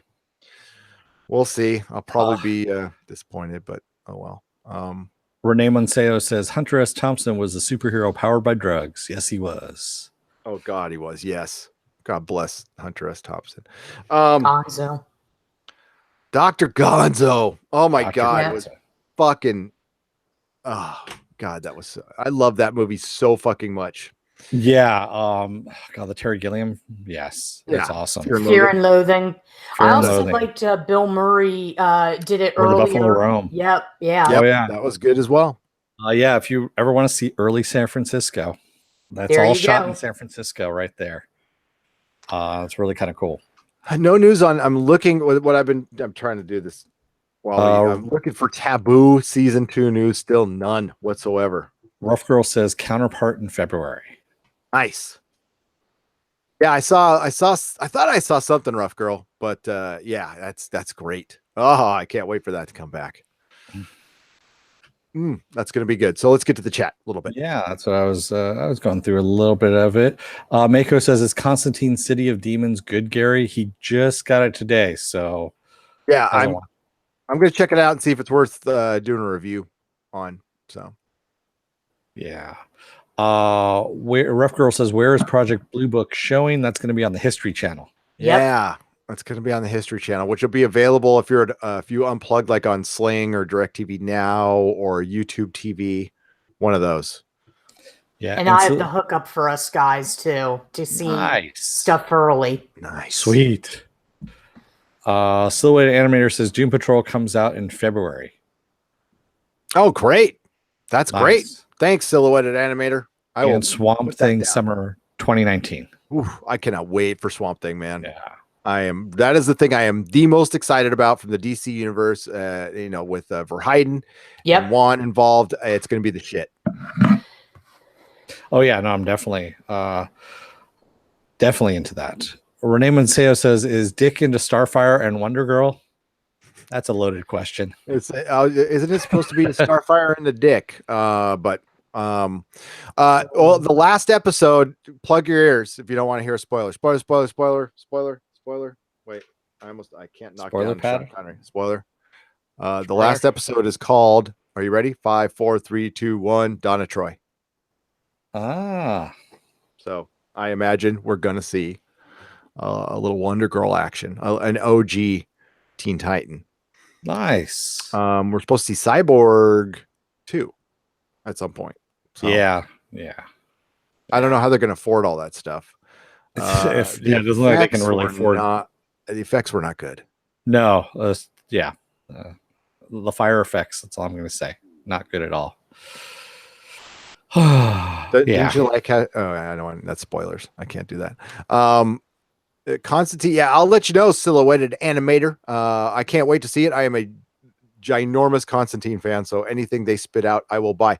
Did you see the rejected character designs in Injustice 2 of Constantine? They're pretty cool. No, I didn't. Well, I mean, it's Constantine's like the easiest. Like, it's a blonde guy smoking a cigarette with a trench coat. I know, really out there, but it looked good. Interesting. Is Constantine on the CW? Rough Girl right now, you can see the canceled series on DC Universe, and it's on CW Seed. So you can actually see that what I just got on Blu-ray. I think it's free. Yeah. They are going to be having Constantine City of Demons on CWC if it's not already out. Yep. You know what, guys? I'll post a link in this description, so if I do a review, you can watch it. And I thought Nightwing was supposed to be a bit of a player. Jody, has Jody always been here? Yeah, Jody's been here. Oh, sorry, Jody. Dick Grayson, man, he's changed a lot. Dick Grayson, it can be a whiny little biatch sometimes, and he's a little overly judgmental. But yes, he's somewhat of a player. Yeah, I could see that. Yeah. Bye, Chuck. Who's saying goodbye, Chuck? Oh, bye, Chuck Wendig. Okay, gotcha. Yeah, bye, Chuck. Don't let the door hit your ass on the way out, as Dennis likes to say. Nightwing. Dick Grayson, they've turned him into a very good character. His comics were very popular at the comic book store. I will just say this. Yeah. And Nightwing, which you would think is like really a generic looking hero, and he's like, but they've done a great job of like making his whole separation of Batman. Then he went through this whole character arc in the comics of like appreciating Batman now, becoming Batman, appreciating Batman. And, it's basically your typical prodigal son kind of shit. So. Yeah, like I said, on Netflix, they have an animated show, animated DC movie, Batman Bad Blood, if I remember correctly, which deals with all of that in a 2-hour. It's actually fairly decent. It's pretty good. If you just kind of want a boiled down version of it, it's right there. And that has the really bad pun in it that we mentioned previous podcast. Patrick Olinger asked, who is your favorite superhero, Gary? But I think that should go to the entire. Susan, do you have a favorite superhero? A favorite superhero?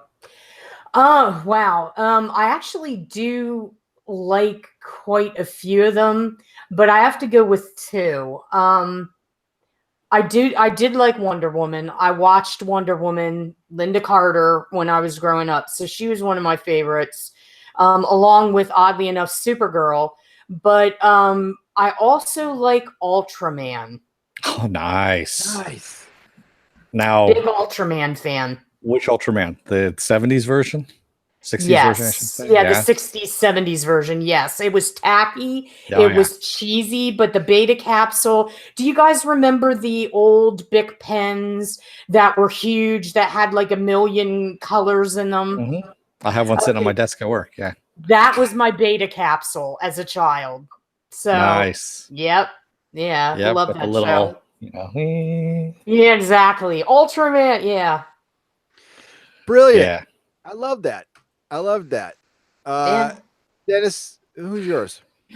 Oh, depends on what day you ask me. It vacillates between Hellboy and Batman Beyond. So nice. Nice. Yeah, same here. I mean, like forever and a day, it was Spider-Man. I was a Spider-Man fan from when I was a wee little boy.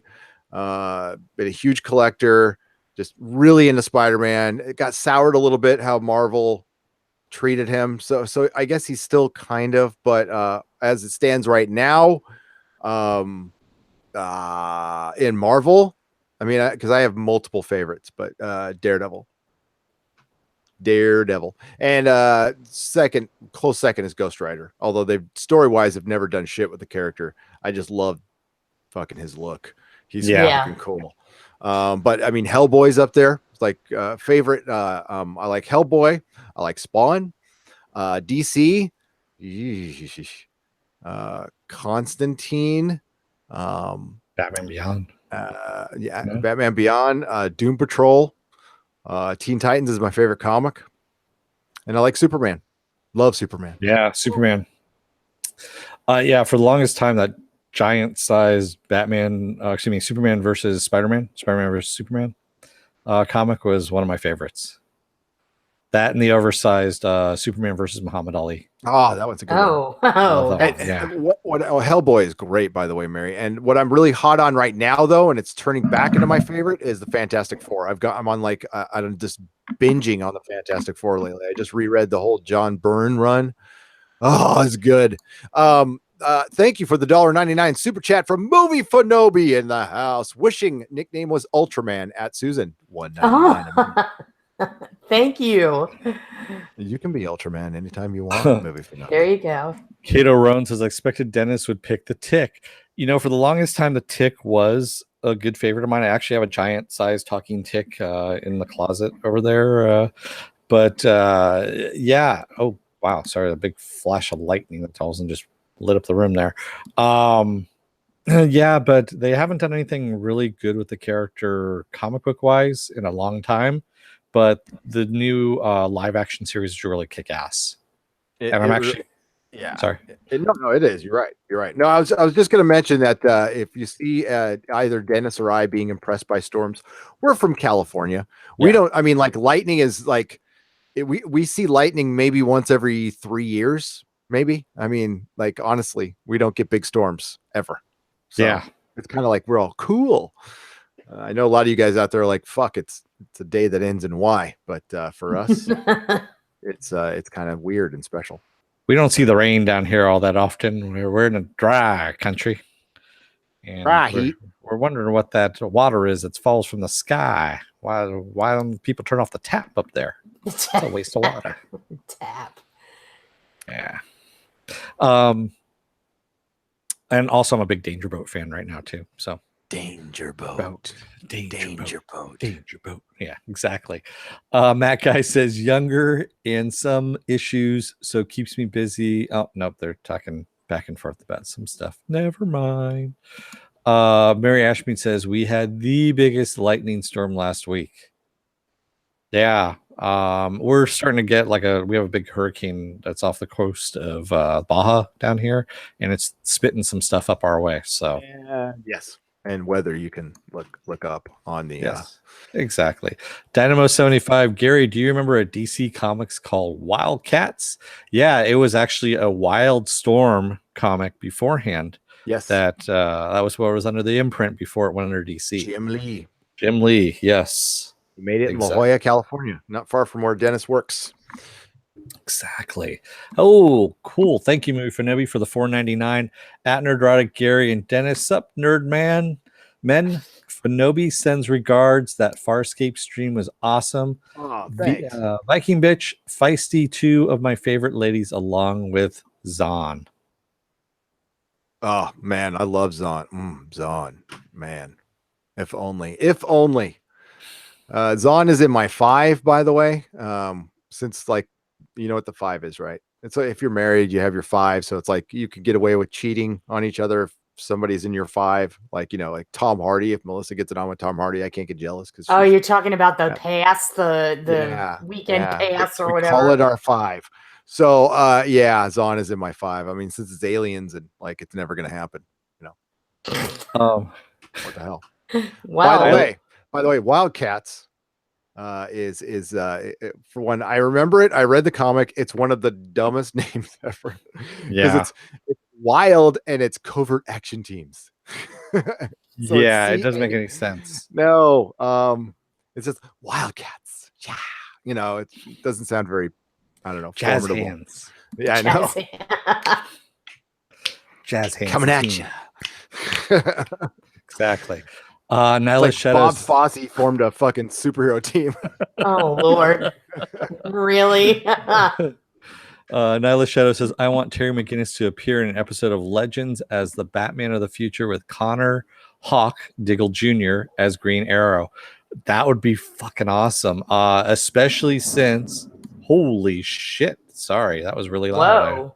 I heard that one. Yeah, sorry. That was even the dog looked up and went, what the hell was that? Then she put her head back down. In this week's episode of Flash, spoilers, we get someone from the future who uses the word shui. You were excited by that. I was. I'm sorry. I was a big geek out moment for me, and because it is a Batman Beyond word, shui, and to have it come into the Flash, it shows that Batman Beyond is in the Flash future, which is kind of fucking awesome. Yeah, they'll bring it Terry is. McGinnis in, and he'll never wear his costume. You call him. Yeah, I know. And I he'll know. Be sad in a hallway. So yeah. Yeah. Oh, I will stand by my statement from earlier today, though. I still thought Titans was better than anything the CW has churned out lately. I will stand by that, even though it's both Berlanti. That guy. Oh, Yeah. he co-wrote this. I mean, what did he put the thes in, or did he dot the i's? Maybe cross the t's. Like, well, how did he get a writing credit? I don't know. I mean, okay. He's kind of like the David E. Kelly of now. Like in the 90s, it was like David Lee Kelly. In the 80s, it was like Stephen Bochco and Stephen J. Cannell. Yeah. And it's like now we have Greg fucking Berlanti. And every time I see him, I'm like, really? Oh, yeah. And the 70s was a Quinn Martin production. Quinn Martin, right. And now we have Greg Berlanti. Who was the guy who did Greatest American Hero and then Magnum and Stephen J. Cannell, right? Yeah, Stephen J. Cannell. Yeah. And it was him on the typewriter with the throwing the piece of paper up in the air. Yeah. And he did Simon, Hill Street Blues. Yeah. So Simon and Simon was a huge show for us in San Diego because it was actually filmed in San Diego. Yeah. It was like the biggest fucking thing down in San Diego. Their office used to be right across from Horton Plaza. Love Simon and Simon. What was Nash? What was the one with Don Johnson? Nash Bridges. Nash Bridges. There we go. That was the San Francisco show, and I actually used to see them every now and then. It was kind of funny because when I do catering, I'd drive home a lot late at night, and I'd be downtown, which was deserted, and that's when they would film. So I'd see Cheech and Johnson in a car being dragged behind a truck with cameras on it as they're driving down the street, and it's like, holy shit, it just kind of just rolls right by you, and you're like, okay, I just saw that. Like San Francisco. Cheech is coming back to TV. Oh, really? Yep, he will be featured like a reoccurring character in Lodge 49. Which is better, Titans or Black Lightning? I haven't seen enough Black Lightning to know. Black Lightning. Well, we know your answer. No, I haven't seen enough to know, to be honest with you. Yeah. Sit, Ubu, sit. If it's sit, Ubu, sit. Yeah, exactly. 40 ounce of ice cold gender fluid. No. Sit, Ubu, sit. Fucking 40 ounces of ice cold gender fluid. Don't forget to change that every 3,000 miles, by the way. Yeah. That's Mecca. Got to give her that one. And what was I going to say? Bad Robot is the bane of our existence right now. That Bad Robot fucking thing running around is just as bad as I don't know what's worse, Bad Robot or Akiva Goldsmith. Well, they're all related now because Kurtzman is related to Akiva Goldsmith. Akiva Goldsman is doing Titans and Star Trek Discovery. I mean, he's fucking 2 franchises at once. How many people can do that? Well, J.J. Abrams, he's doing like 6 at once, but well, that's because he has a template of scripts that he just changes names, and then he has the wheel of MacGuffins. Remember we talked about that? MacGuffins. The wheel. I love We it. need to have a wheel of MacGuffins, by the way. What can we use now that hasn't been used like 50 million times? Yeah, So, exactly. The Wheel of MacGuffins came about when we were sitting in the Big Bang Theory panel, this last Comic Con. Oh, yeah. And because we were so bored, we were waiting for the next panel. Uh-oh. And we knew that they were getting canceled at this point. It was kind of funny because I can't remember the guy who plays Raj on the show was very, I don't know if he was drunk or what, but he was like very outpouring of emotion kind of thing. So I guess he already knew that they were going to get canceled or they're on their last season. And someone asked them, how do you come up with your plots? And I turned to Karen and go, let's take a turn to the Wheel of MacGuffins. See what Penny is doing this week. She is going to be working in a pharmacy with a rabbit. Oh God. And that's probably how they do it. Either that or they do the whiteboard where they have sticky notes on it. Yeah. And they interchange them. And they have their Deus Ex Machina card. And when they can't get out of anything, they're just going to go, okay, let's have somebody come out of nowhere and save them. We don't have an idea this week. I got it. They're all trapped in an elevator. Yes. Yeah, we have no budget. Yeah, we have no budget, no ideas. Trapped in an elevator. Yep. Doctor Who did that great with Tenet one time. They like spent all their budget on season 4 finale. So the one right below it just takes place in an enclosed shuttle where you can't look out the windows because the planet's made of a diamond. So even looking at it will burn your eyes. So they're just everybody in a bus basically, but it's a shuttle. It's a space shuttle. And somebody is slowly possessing one of the passengers and it's mimicking. So it's like, you shut up. No, you shut up. No, stop it. Stop it. Stop mimicking me. Stop mimicking me. It's just it's a whole episode of that. It's actually pretty good though. But you could tell they're like, oh shit. Oh, blimey. What do they say over there? Blimey. We're out of money, Crikey. Mike. Crikey. Get out of euros. Bloody hell. So bloody hell. We've used all the money on butt chugging and prostitutes.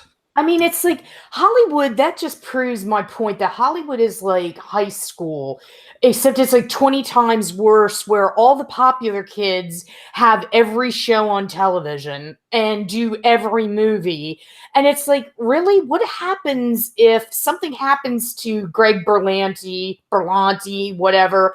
What happens? I hope he has somebody in place. He probably does. They all have contingency plans, but it's like, it's so mercurial there. And like one guy does 50 television shows. You can't tell me that there's not other talented people out there. It's only 29 television shows, by the way. Oh, 29. Yeah. Okay. Yeah. So God. we have piss, bullocks, shite, bugger it. Doesn't bugger mean? Yeah, never mind. Yeah, it does. Buggering means what it means. Midnight. Yes, Midnight was a great episode, Renee. I loved it, but you could tell they ran out of money. They're just like, shit.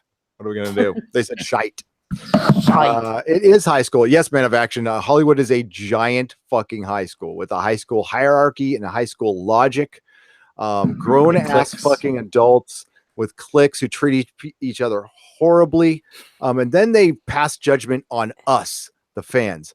We got people out there passing judgment on us who have had 18 marriages, beaten their wives, their spouses, been in rehabs multiple times, which is fine. I forgive people for being in rehabs, but you've been in rehab. Listen, I have been in rehab a lot, so I try not to be wax too moralistic on people, because like all I have to do is go, wait a minute, I've fucking done something worse than that. I should kind of shut up. So it's kind of a glass houses situation with me. I try to do that as best I can, but especially people who are currently in it, like in the thralls of addiction or just being completely addicted to themselves. Chuck Wendig is a great example of somebody who I don't know. I think I don't want to attack him personally. I don't care about his politics. I don't have an issue with his fucking politics. What he did on Twitter, he got fired from Marvel Comics for attacking fans. A string of tweets that are just unbelievable. So, I mean, at the very least, the man has a little trouble with he has some self-control issues. Would you say, is that a nice way of put it? Little self-control issues? Yeah. Self-control issues, diarrhea of the keyboard. Yeah. Love of your own voice. Yes. Well, yeah, he likes to see his own words in print. Yes. He does. Oh, I mean, he writes tweets better than he writes books. I read Aftermath. Yeah, Wow. I'm kind of stuck in the middle of Aftermath right now. Do That's not been there finish like it. 6 months ago. Yeah. Is it Aftermath? And then she walked through to the hallway and then she did this. It's like a 7th grader wrote a story. His first book that I read of his was a Star Wars zombie book. And because I was just kind of intrigued that someone had written a Star Wars zombie book, and it does sound as benign and bad as you would think it would. It is that horrible. So. Yes, Matt Guy, you definitely keep me out of trouble. You guys help so much. I can't even fucking tell you how much you guys help keep me out of trouble. And Mrs. Nerdotic is very grateful. And so are many, many people, believe me. Dennis, one of them. Aftermath is Aftermath that bad? The reviews tell the story. It is really bad. Like, I was looking forward to read. This was when I was kind of excited for Force Awakens, and I read it, and Hollyweird, definitely. So his act on Twitter, I mean, like a bunch of other people have done videos on it, and God bless them. And that's not the kind of, I mean, just so you know, our commitment here at Nerdrotic is really to you guys and being live. And this is not a judgment on any other YouTubers at all. Actually, it was really smart of them to run out and do a video. I'm sure they got tons of subs and clicks, and good for them. And they were smart. I couldn't do a genuine video on that because I honestly don't care. But the one thing I'm hung up on what he said is not what he said politically to all these people. Not all this shit. Is the man is writing a comic book, and somewhere in his fucking diatribe, he's all, well, I'm not really into comics anyway. Then why the fuck are you writing comics? And that really explains what's going on with Marvel Comics. There's so many YA authors and people who are, and it's fine if you're not into comics, but fucking learn, like, get into it because you're in the field. And there's so many people who just treat it as such a fucking throwaway thing. And that is my whole, Can I tell you why? My whole argument through this whole toxic fandom fucking bullshit is these people are coming into our playground, which they are more welcome to fucking come in and play. Just treat it with fucking respect and the fans with fucking respect. And what you're doing is you're laying waste all this shit. You're going to walk away and we're going to have like little bits of little fucking burnt pieces to pick up and put back together after you're fucking gone. Sorry, Susan. Can I tell? No. You were on a roll there. No. Why he did it, and I'm speaking from the writer viewpoint, is we all know this: money. You throw, if a guy loves his own voice, no matter if he knows what he's talking about, he's going to want to see his voice in print. He's going to want to pontificate. So he's going to take a deal where he doesn't know what the hell he's doing or what he's writing about, just so he gets his words out there and gets paid for it. The thing of it is I can be quite honest. Yeah, I read comic books as a kid. I read EC, a lot of those things like Twilight Zone and stuff. But you know what? It's like I can't even begin to approximate what you and Dennis know, and people that are submersed in that world, that if somebody came to me, which this is never going to happen, and said, hey, we want you to write this character for DC or Marvel, I would have to do a serious deep dive into the character. I would immerse myself in that character because I would be scared to death to be a charlatan and write shit. And when guys like him come out and go, oh, hey, I didn't feel like writing about it. I'm not into it. That's a dumbass business move. It is. And it's pride that keeps you from, because like you're smart, Susan, you would ask somebody. It would simply, if you want to write if you've never written a comic book before, it's easy. It would take 3 weeks of research. Go find yourself a friend, go find your comic book friend, or reach out to a comic shop and say, hey, I'm a writer and I need to know about this character. And 9 out of 10 comic book shop guys would talk your fucking ear off for free. I would also just tell you the easiest way of doing it is look at a storyboard class. That is really but if you want to get to know like comic books, like that's right for the storyboard. But if you're just writing a simple story and you need to research a character, it's not hard. There's just beyond Wikipedia, it's if you talk to somebody like on a weekly basis while you're writing, just through osmosis. I mean, like being inside a comic store and working there every day, you learn about books you never read because you're listening to these conversations all day and you just learn about shit you never read. Breaking news: Chuck has been made a showrunner of Star Trek Discovery. Yay! Mr. B Natural.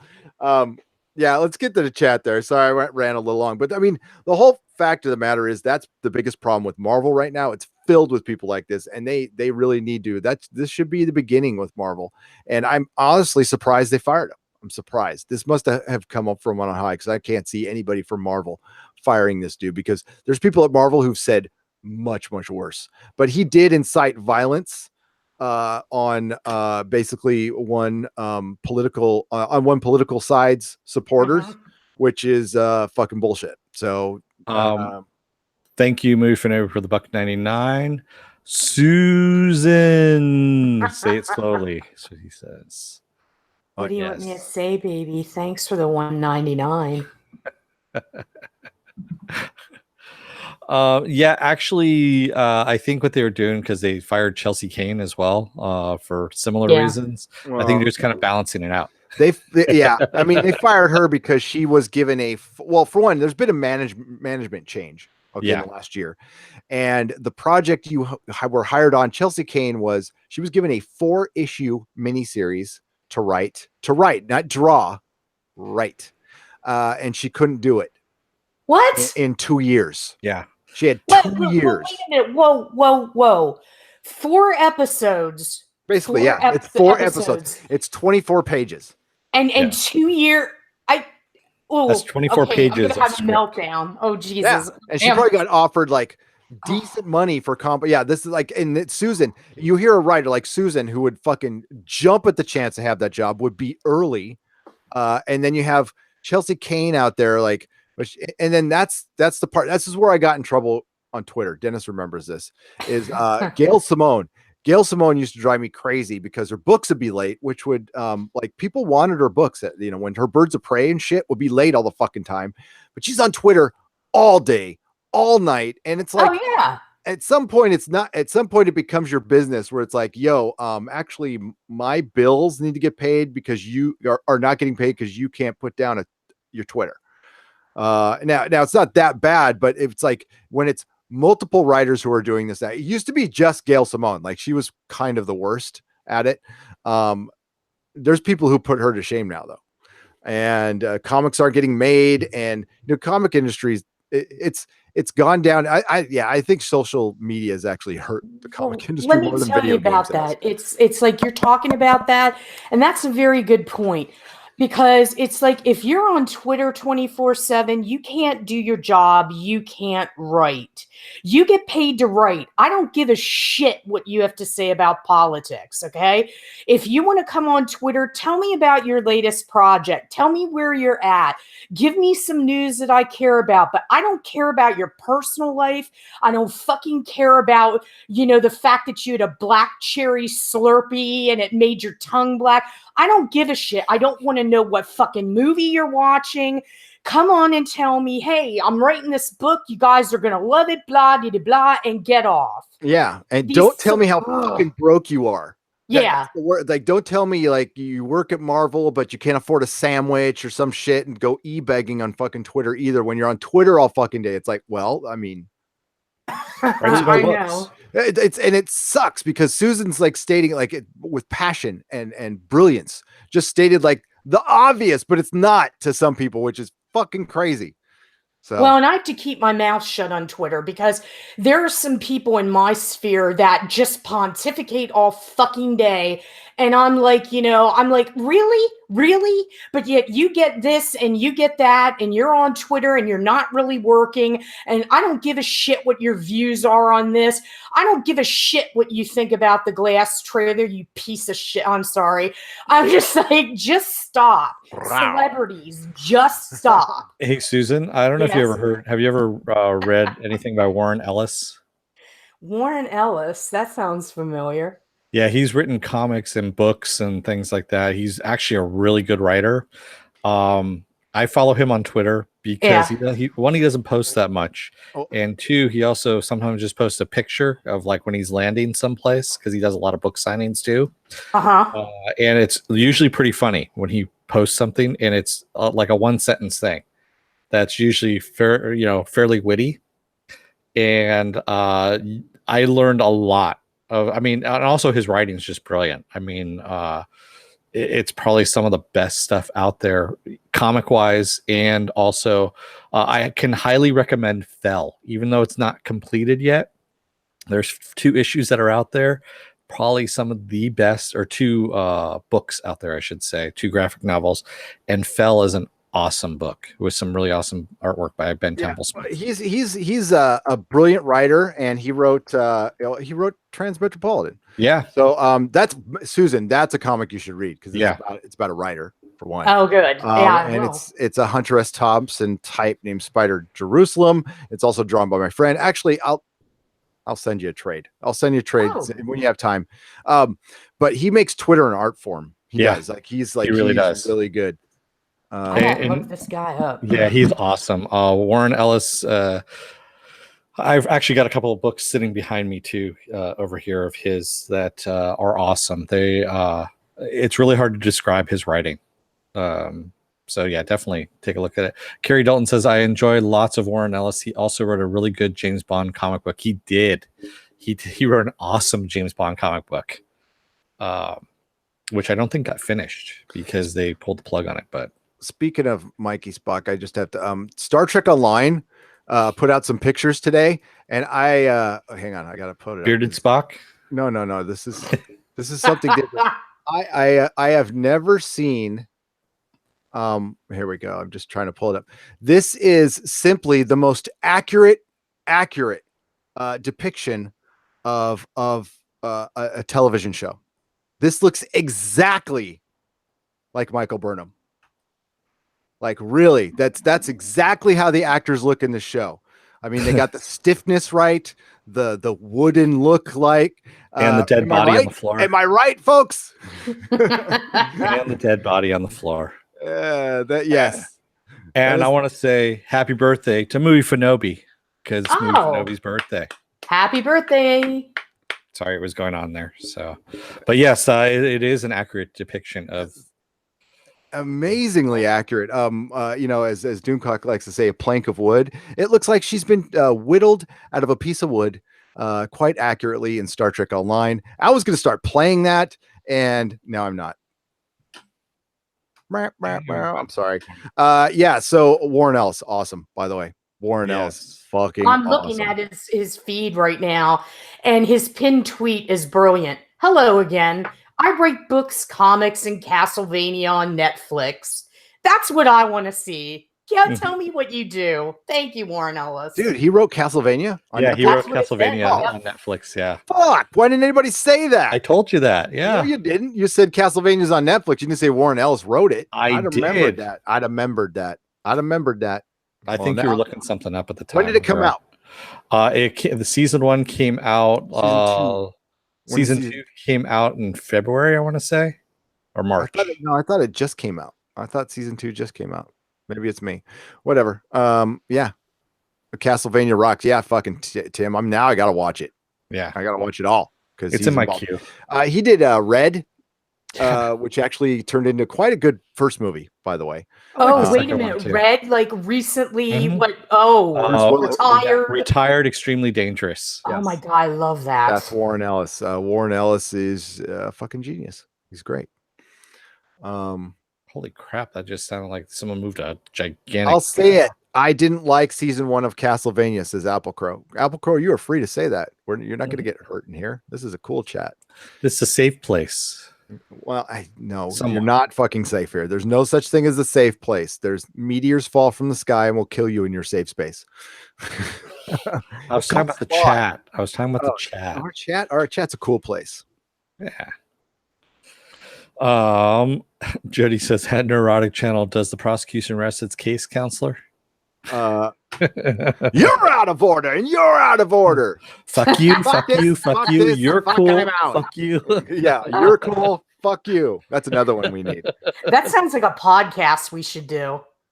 Totally. Fuck you, and yeah, that would be great. Fuck you, you fucking fuck the podcast. Yeah. I still love that. Half Baked is an awesome movie. They'll never catch that one. I mean, they're going to try and remake that shit one more time. So It's funny about Dennis is not a burner. He does not partake that I know of anyway, but he loves the movies, man. I love stoner movies. Yes. Oh God, I love Harold and Kumar. Go to White Castle, the whole series. Oh fuck, I love them all. And Makes I laugh my ass off so many times. That and Dude, Where's My Car? Because it's all done by the same people. Dude, Where's My Car? Whenever it's on TV, I have to watch it all the way through. A movie Fanobi, you do not have to give us super chats on your birthday. We should be like, yeah, man, come on. Wonder if Susan says hi, birthday boy, in a $1.99 voice. Susan, hi, birthday boy. What do you want for your gift? Oh man, they need to rehire you. You're really good at that.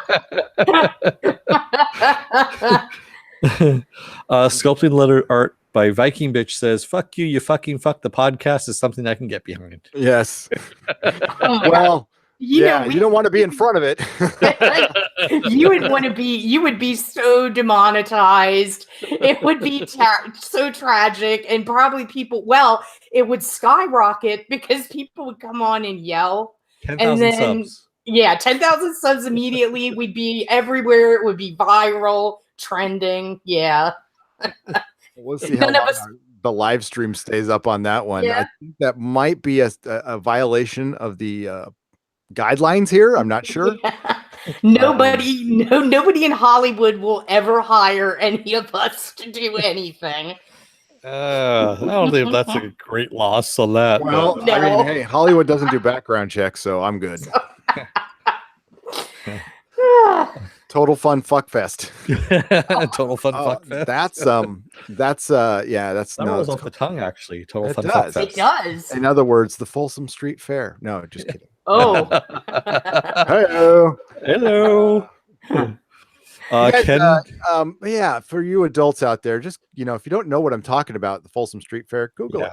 Google that one. That's actually a good one. I always love when parents accidentally walk through the Folsom Street Fair with their kids in strollers. You could probably Google that. That probably there's probably videos of that exist, like parents at the Folsom Street Fair. You said it was a fair. You said it was a street fair. Oh my God, mommy, daddy, why do people get paid to get spanked? It's a you said there was right? Bears here. Yeah, well, Junior. Yeah, you said there'll be bears here. Well, there are, son. Oh God. I'm sorry. That one always gets me every time. By the way, a little secret, there's a place called Slim's here where bands go play, like mid-level bands like Reverend Horton Heat. And the bar they go to so they don't get messed with by groupies, or at least they used to, was called the Eagle Tavern. It's a bear bar. It's a bear bar. Oh, yeah. okay. So, I found that out because I didn't know it was, and our hairdresser friend said it'd be really funny to not tell me. So and it was kind of quiet in there. So the band Unwritten Law was there, and I went to go get Melissa a drink, and I sat there, and two guys sat next to me, and offered to buy me drinks immediately. I was very flattered, and then walked away very quickly. Yeah. Pat Olinger says, "Have you seen the Porky's movies?" Yes, Porky's 1 through 3. Yes. If you survived the 80s, you saw the Porky's movies. Yep. Something that was a rite of passage, A movie where they actually gagged a woman's mouth with a dirty sock. That was the first or second one? That was the first one. Yes, that was yeah. Lassie is their name. That was Kim was Cattrall. She was moaning too loud. Yeah. Could you imagine them doing that in a movie today? Holy shit. No. When the blurry? coach, a little bit. Check. No, I'm not. Sorry. When the coach starts laughing down below, it always makes me, because he's just going crazy when he starts laughing. She howls is what happens. So it reverberates throughout the entire gym. It does. Yes. And that was a very young Kim Cattrall in that role. God, maybe this should be, maybe a Patreon thing. We can do the Fuck You Fucking Fuck podcast. I got some stories for that podcast. Oh. I do. Oh. By the way, added to Patreon. You guys, of course, are invited to join. I don't think Susan, you haven't seen The Expanse though, have you? Not yet. No. Okay. So we are doing Expanse commentary. That's where we're going to start because I just felt like starting with something I get to pick. And it's something that will lead us up to season 4. There'll be the first one's this weekend. There'll be no real set time other than, I'll do them when I can. Dennis, you're welcome to join me if you want. That's to go along with, we're going to be doing watch parties. So that's different. A commentary is like me recording a commentary and you guys can watch along. But for the watch parties, like I said, even if you don't have the movie or TV show, we got you covered. Just trust us on that one, but you have to be a patron. Rough Girl asks, what's a bear bar? Well, So Google it. I'm just going to say right out, a bear is a very large, very hairy gay man. Yes. Yes. So kind of like what Gary is, only a little bit hairier and gay. There you go. I'm not that hairy. You just have a beard. That's why I said in hairier. Yeah, a little hairy. I mean, no, I got some on my back, but no, I'm just kidding. What the? I'm just kidding.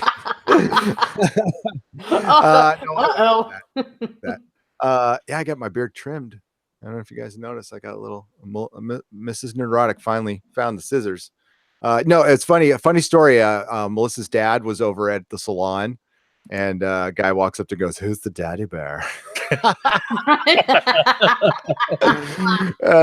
Yes, he was very popular. Daddy bear. And by the way, for those of you who just now found out what a bear means, go and take a look at the Nickelodeon kids show called Three Bear Bears.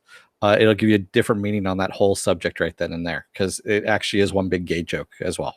Assless chaps. Yeah, assless chaps. That's a day that ends in Y here in San Francisco. Yeah. Weirdest thing, when I first moved here, my first day up here when I moved here, I saw a naked guy in a unicycle walking a poodle. So I was just like, okay. So that kind of broke me. Wow. I was, it was, well, I mean, he had a little G-string on, so he's not entirely naked, but. Rough Girl, she says, I don't know what a bear bar is, though. A bear bar is basically a bar filled with a lot of these guys. Yes. So it's just mainly a lot of big, hairy dudes. There's a lot. Yeah, there's a lot of specialized bars here. Like very, I don't know. Kind of like a leather bar, only Yeah. large, hairy guys that are gay. That's all. Yeah. There you go. Yeah. A lot of specialized bars. There is. There's like toast bars. There's places where socialists can hang out. I mean, it's like there's a bunch of there's a San Diego or LA Chargers bar here. That's a Chargers bar. I mean, it's like weird. It's weird shit. Yeah, it's weird up here. It really is. But yeah, that's what I kind of like about it. I mean, not much else, but it's hilarious in American Wedding when they accidentally go to the gay bar and Stifler dances offs with the gay guy. Another movie that cannot be made, and even though American Wedding wasn't that long ago. In Nerdrotic We Trust. I don't know about that, Jody. I appreciate that though. There's a lot of stuff we can't do anymore. I mean, even Steve Carell came out and said, because they were thinking about revisiting The Office, and he's like, there is no way that we can do that now in today's climate. And that ended maybe 6 years ago. I would Something like that. Yeah, I would quit doing comedy. Well, yeah, there's actually a Chicago's bear bar too. Don't get that confused. Yeah, well, the Bears. Oh, that'd be so funny. Get some Chicago Bears fans. Yeah, there's a bear bar here in San Francisco. It's the Eagle Tavern. They show all the games. Yeah, they have games. Oh. So no, I would just quit doing comedy until all this. Did you? I didn't see the last South Park, but Auntie Trekker showed it on his video. The PC babies, like Principal Strong Woman and is it Strong Woman and PC guy had kids and they're little PC babies. Oh God, it's hilarious. It's fucking hilarious. Nihilist Shadow says the future sucks. I want my money back. We all do. That's where I invoke our Lord and Savior Douglas Adams. We apologize for the inconvenience. Where's my fucking flying car? That's what I want to know. And my jetpack. Right here. This is your flying car. That's it. No, that's not a flying car, man. Well, that's what took its place. Yeah, that 70s show, Nyla Shetta, we were promised fucking flying cars. Flying cars, man. Yeah. Tim, we're too PC'd out for good comedy. We are. I mean, it's just and it'll come back. I mean, don't worry. Yeah, it'll swing back. The YouTube is like where it lives right now. That's what honestly, that's what Doomcock does, and a lot of other people who do provocative stuff. It's just edgy comedy. It's no different from Bill Hicks, what Bill Hicks used to do. Yeah, yeah. I miss it. Mako says, "Why do you need flying cars when you have bear bars and Discovery?" Straight up. Why would you want to fly anywhere? You just stay. You go to your bear bars and you watch Star Trek Discovery. And there's actually a bear bar. And the only reason why I know this because I used to take the bus every single day past it, going home when I lived in San Francisco, called the Red Star, the Red Star Bear, and because it has a big bear with a red star on him outside. What the yeah, and they have this patio. So when you're driving by on the bus, you see a whole bunch of scantily clad hairy men out in the patio as you're driving by drinking beers. And it's just one of those things. when you're just like, yeah. Did I see? Yeah, okay. I did. Yeah, you did. Yeah. Hey, we get back to some normal news here. There is a God, I'm gonna mess up his name. Davis404 on Twitter shot me something that was interesting that I wanted to share, and I had to bring it down because I think it almost like took down my microphone. Sometimes like when I run certain websites, it like flips out my Google Chrome because Google Chrome kind of sucks. Sorry, but it's American Gods news. So American Gods, Neil Gaiman has plans for 5 seasons. Now you got to read between the lines on this. He can have plans for 10 seasons, but if the second season sucks, it ain't fucking going nowhere. But I will say that the trailer for season 2 looked good.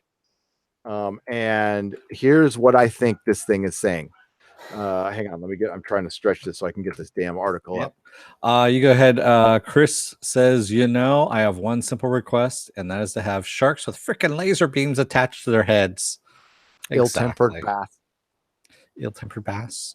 Mork says, Dennis, you recall too many details from the bar you've never been to. It's true. That is a very good point.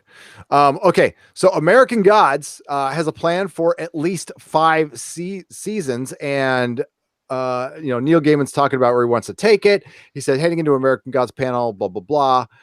Among other things, it included the debut of the first trailer. The plan going in was for 5 seasons, and it seems to be actually running according to plan currently. And that's the last thing they interviewed.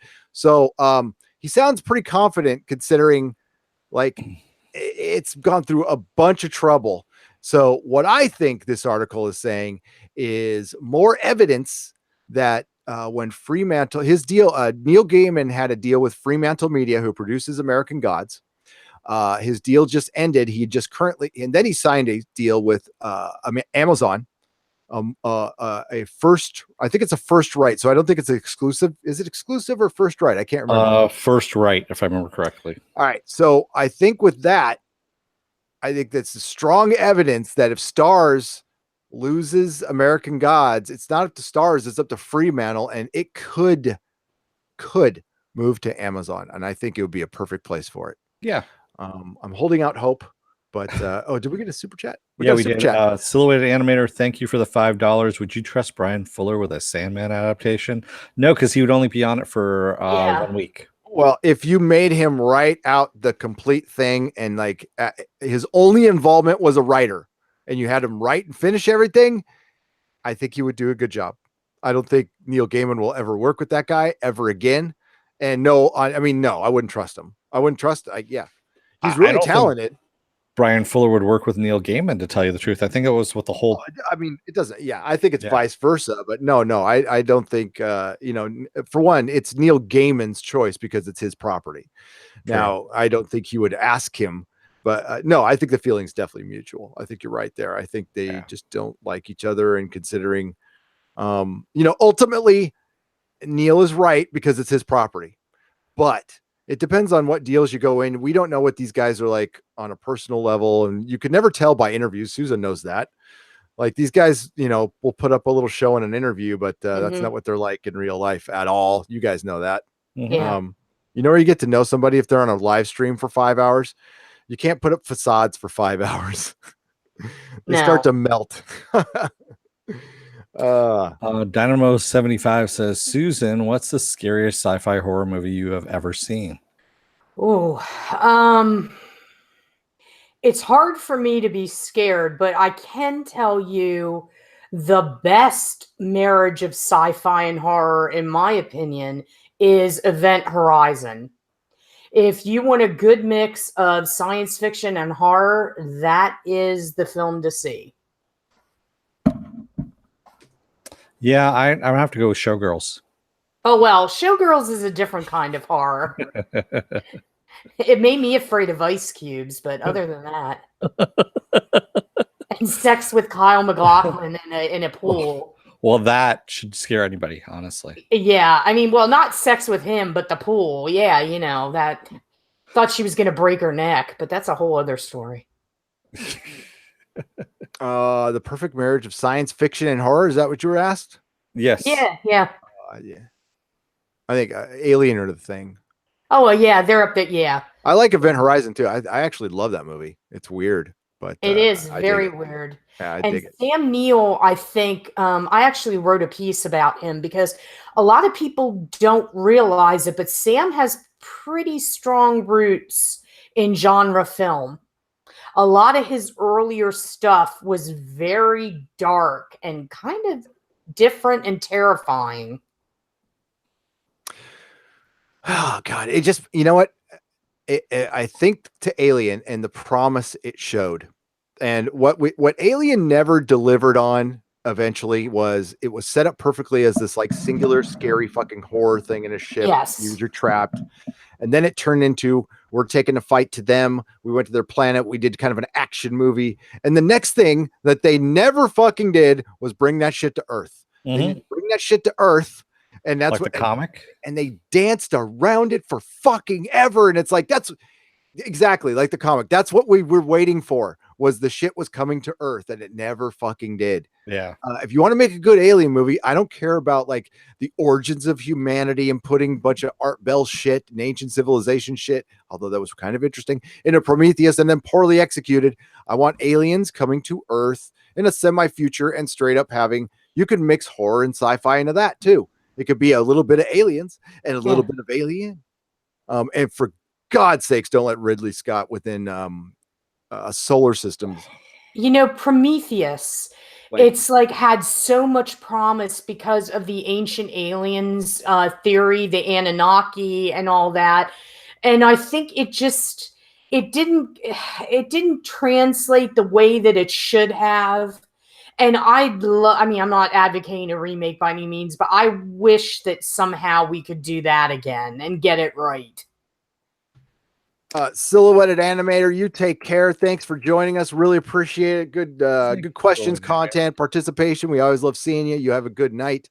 Mr. Roboto, thank you for the $2 super chat. That's easy. 12 Monkeys, Terminator, Demolition Man. Love all those movies, dude. Yes. Love all those movies. Yeah, Demolition Man, awesome. Fuck, Demolition Man, so cool. It's so good. And I like it more now than I did before. I have more appreciation for that movie. I need to have that on Blu-ray. I don't. Oh yeah, Rough Girl in the Mouth of Madness is an awesome movie. That's Did you read Sutter Kane? Yeah. The thing that when I first saw In the Mouth of Madness, I was renting a room in a 5-bedroom flat, so I still have my surround sound system hooked up, but I had my rear speakers underneath the bed. Oh God, mistake. So I'm watching this movie on VHS at about 9:30ish, somewhere around there, and I get to the point where the whispers are happening when he sees the black doorway. Oh yeah, the empty void, and you hear all the whispers, and it's coming from underneath the bed. All this whispering. I'm like, okay, I got to pause it here. I got to go to the bathroom for a second. And then I'll come back to it. Carrie Dalton asks, have you ever read Aliens, Predators, Deadliest of Species by Claremont, or Aliens, Earth Angel by John Byrne? I have not read Aliens, Earth Angel by John Byrne. That is like, I got to fix that. But Deadliest of Species is brilliant. It's wonderful. A friend of mine helped color that book. He was one of the earliest people to work for Colorcraft back in the day, and they were the first. Aliens, Predator was the second or third title to be digitally colored, and I think it was third, something like very early title when they were not doing it. And he worked for Colorcraft. So yes, I own all those and I love them to death. They're so good. Oh my God, that early Dark Horse was so good back in the day because it was kind of spawned from PC Comics a little bit. Pacific Coast Comics, by the way, not politically correct comics. Ed Brewer says Ex Machina. I don't know. Seen Pandorum. What's Pandorum? Pandorum. Pandorum. Well, dude, I'm an idiot. Pandorum. I've heard of that. Ex Machina was Oscar Isaacs. Yeah. Okay, I know. It wasn't. It's X. It is. I guess pronounced Machina. Yeah. No, that's been sitting in my queue forever. I still haven't seen it. Ex Machina. I started it and it looks really good. It was just I wasn't in the mood or something. Carrie Dalton says Aliens, Earth Angels is basically the aliens fall to Earth in the 1950s. I probably have it downstairs and I just haven't read it, Carrie. I'll fix that. Mary Ashmead, Running Man. The Running Man is really kind of freaky because if you read the opening scrawl, there's a lot of things that kind of got right for 2017, or 2015. That's right. So it was kind of funny. So there you go. But it's actually a good Schwarzenegger movie, and also Richard Dawson as the best villain ever. Just awesome. That's all I can say. And also Dweezil Zappa's in it too. Yes. I'll be able to find that comic if I have it, Carrie, because all day today I'll pretty much for the next, Dennis knows how many comics I have, so when I'm not making videos I am inventorying the comic collection, which has not been touched since I sold the store almost 5 years ago. We are coming up on 5 years of me selling the store. Our 5-year anniversary. It's in January. January 7th is our 5-year anniversary doing this podcast. Wow.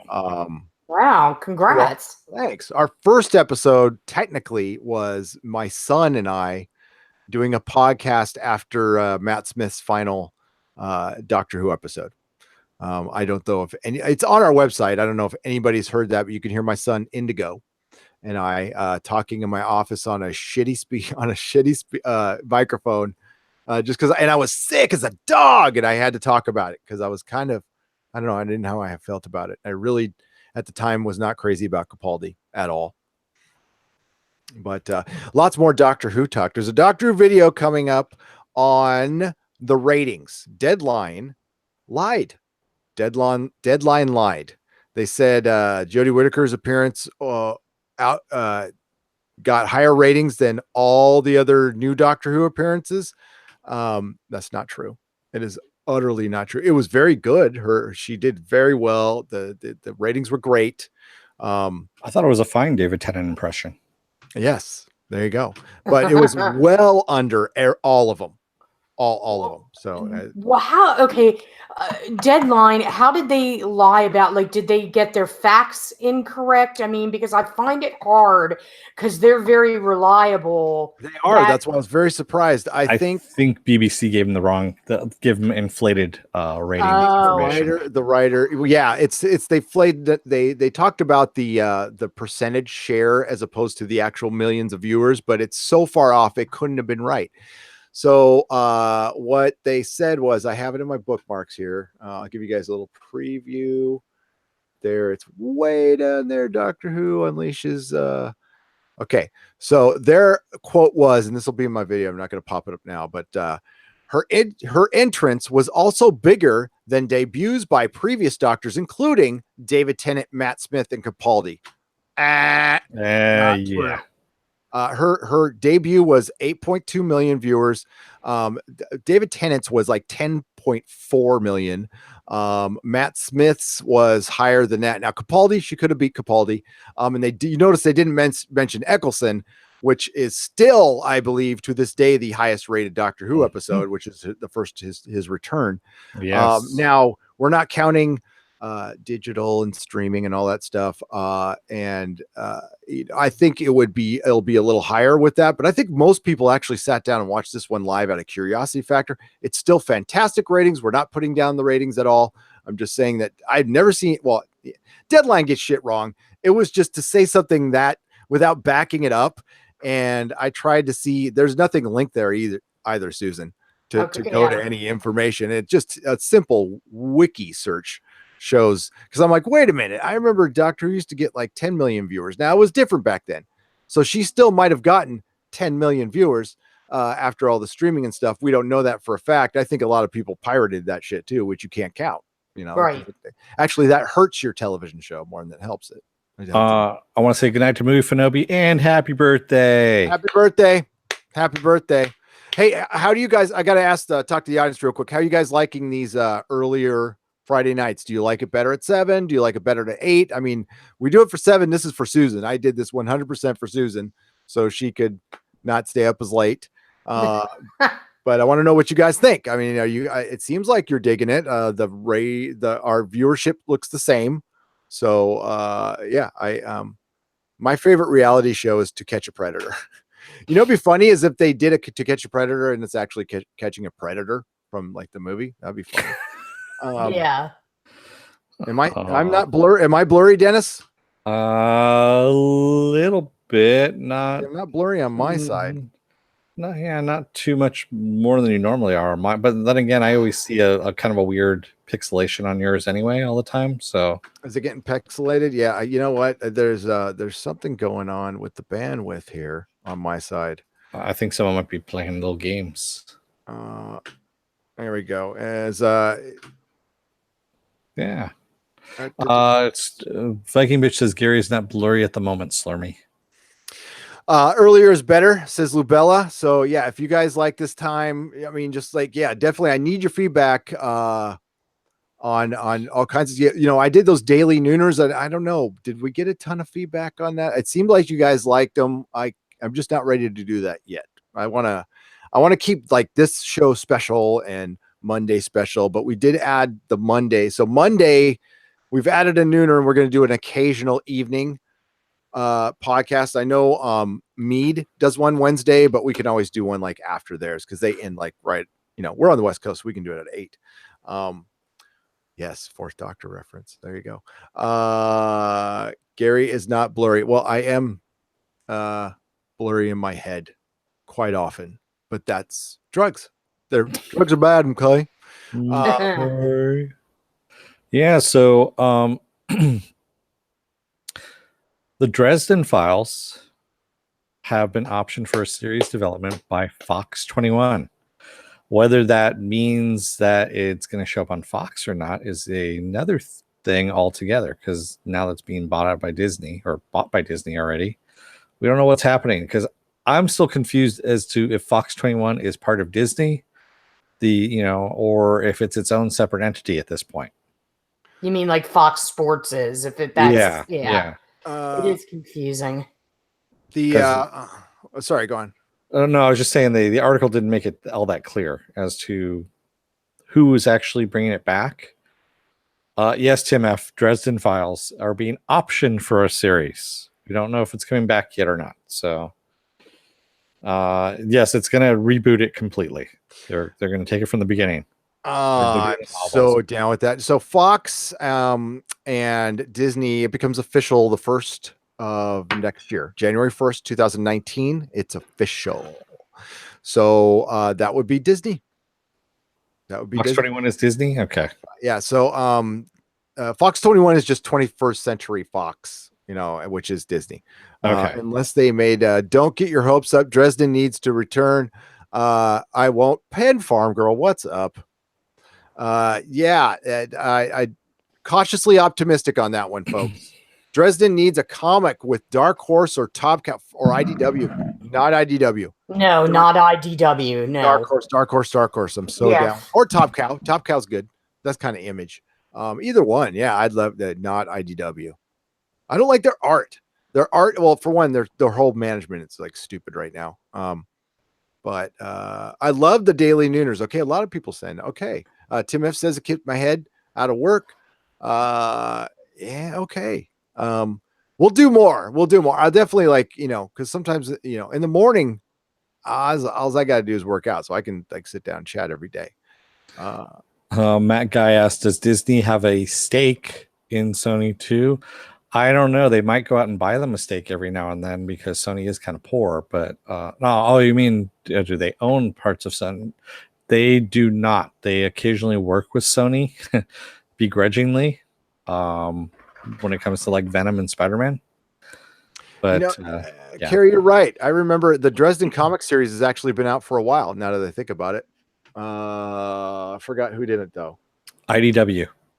It is IDW. Yeah, Tim F says IDW's art is wonky. It's crappy. But I remember that. I remember there being a Dresden Files comic because I ordered it. I do remember that too because that was just before I got out of it. Actually, no. Carrie Dalton says by Dynamite Comics. Dynamite. Nick Ferrucci. Okay, that one's all right. Nick Ferrucci owns Dynamite Comics. Yeah, he's a funny guy. Yes, Dynamite Comics. Dynamite, which is all property. The only thing they had, well, they might have something now, but they did The Boys for the longest time. They saved The Boys because The Boys was actually canceled by Wildstorm. I remember that. Yeah, it was too racy.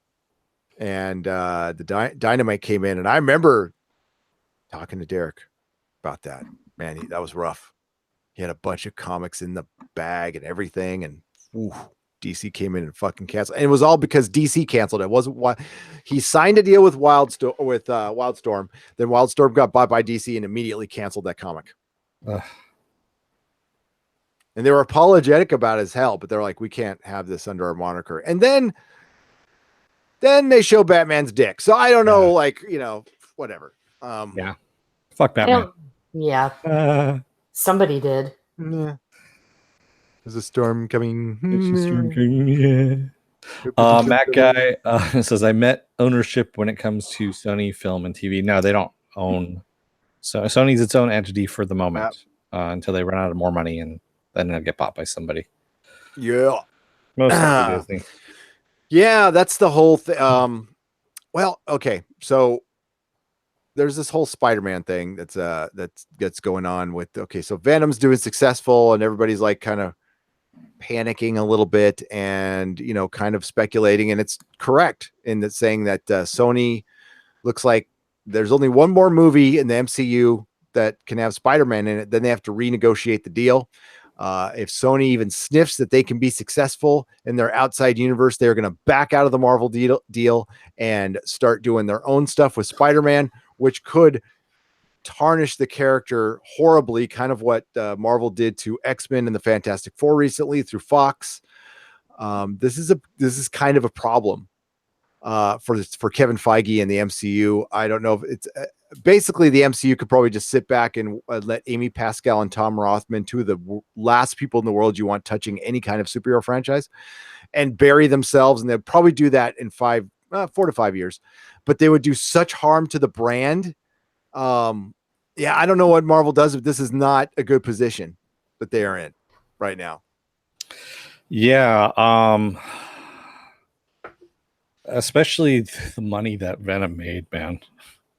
It made a shit ton of money for what they paid to make it. So I guess Captain Marvel, everything's gonna be okay because Brie Larson's gonna save the day. Well, Captain Marvel, it's not really Brie Larson's fault what they've done to the character. Yeah. Mako says the MCU lost Gunn, may lose Spider-Man, but will gain Brie Larson. MCU is a very weak place after Infinity War 2. Yeah, it's well, I mean, do they take a breath for a little while and let Sony just bury themselves, or does Sony do something right and bring back Sam Raimi and Tobey Maguire and they make another Spider-Man movie with fucking that'd be fucking awesome. That you want to? I'm sorry, that would be great. That would be great, but I don't believe Sam's dance card is full with the stuff that he's doing now, especially since he's with Quibi and developing that show 50 States of Fear. Yeah, and plus his Skydance deals, and he's like producing so many films. I don't see how he could fit it in. Lots and lots of money. If DC, I can't believe DC hasn't done this. If I was DC, the first fucker I would talk to is Sam Raimi. I'd be going, run our universe, please. Here's some money. Thank you. We know Spider-Man 3. For one, any guy who comes out there, he came out there and took responsibility for Spider-Man 3. And we all know damn well a bunch of shit was shoved down his throat. He made 2 fucking spectacular superhero movies. Well, 3. Darkman is a fucking... I was actually trying to explain it to my son. My son was like, well, how is Sam Raimi like outside of Spider-Man? Do you think Sam Raimi would do a great Batman? He did a great Batman. It's called Darkman. Yeah. He did Tim Burton better than Tim Burton in Darkman. So of course Logan is watching Darkman right now. Smart boy. And you know it's a good movie when it actually gets homaged on the Venture Brothers. Fuck yeah. That is a rite of passage right there. So Tom's not in here right now. Tom, where are you, Tom? He used to come. No. So Susan, at the very end of the last episode of this season, season 7, Venture Brothers, the very end of Darkman, where the monologue, they actually cribbed that for Venture Brothers and used it, and it's one of the most beautiful things you'll ever see. Oh my god, I have to look that up. Yes. And I love Hank. Hank is doing a voiceover, and he goes, "A man on a mission, and a mission on a man." That's where they ended it. Oh my god! I gotta pass on to Tom that my kid was watching a Midnight's Edge video, and it's like I didn't tell him. I mean, he doesn't know Midnight's. He doesn't talk about it. So he comes at me and he's like, "Did you hear about the Sony Venom stuff and like that?" I'm all, man, that's information sounds familiar. And I poked my head around and I'm like, he's looking at a Midnight's Edge video. I'm all, I know those guys, and I actually impressed my son today. Not easy thing to do. Sacre Blue, the deadly poke of Zorro, says my favorite scene from Darkman was the carnival scene. And it's not give me the fucking elephant. It's, here, take the fucking elephant. Yeah. Oh, I love that one. That's when he breaks the guy's fingers. Oh man, yeah. Liam Neeson's overacting in that movie is like awesome. Legendary. It is, but it works though. Oh, I mean, everybody's overacting and that works. Joe, I can't. What's It's the monarch. He's behind this. It's personal now, Doc. It's personal now, Doc. I don't have my Venture Brothers voices all warmed up. My voice is kind of during the Venture Brothers podcast. I'll be good and ready. Love Darkman. Also loved Raimi's Spider-Man Mako. I love that my kid and I sat down and watched Spider-Man 2, and he's at the age where he's starting to read the comics and kind of get like what's cool about him. And right after it was done, the Doc Ock origin, he looked at me and goes, "That's the best origin of any villain in movies." I'm all, I know. You're so right. Yes. So yes, the Doc Ock origin is the best villain origin in superhero film, period. Sam Raimi, that's a genius scene, and I own that fucking saw. Thank you, Mr. Roboto. Don't worry, I got to Mr. Roboto for the $2 super chat. Shyamalan Cinematic Universe, yes, no, maybe. If he keeps going with Unbreakable this way and ties it all together, yes, definitely. Yeah. He can even introduce new characters too. He can make his own. Yeah, I think so. Make his own universe, exactly. KS, that's a good question for Susan. Didn't Sam Raimi originally want Bruce Campbell in the starring role of Darkman? I did not know that. Yes, he did, and this studio passed. Yep.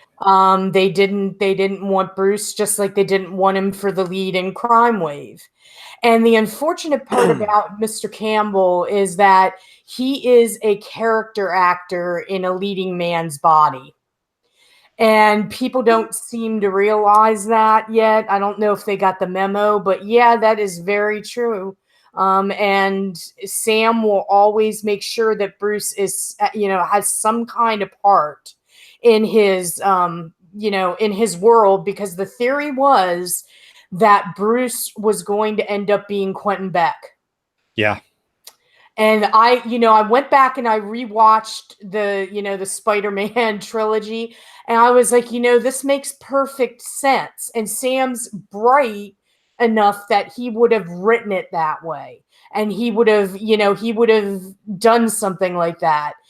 Personally, I would love to see him come back and do something. And maybe if they do back a truck up, he will. But then I worry that he'll be like overstretched because of all the commitments that he has right now. Did Tobey Maguire get to keep the $54 million he was given to do Spider-Man 4?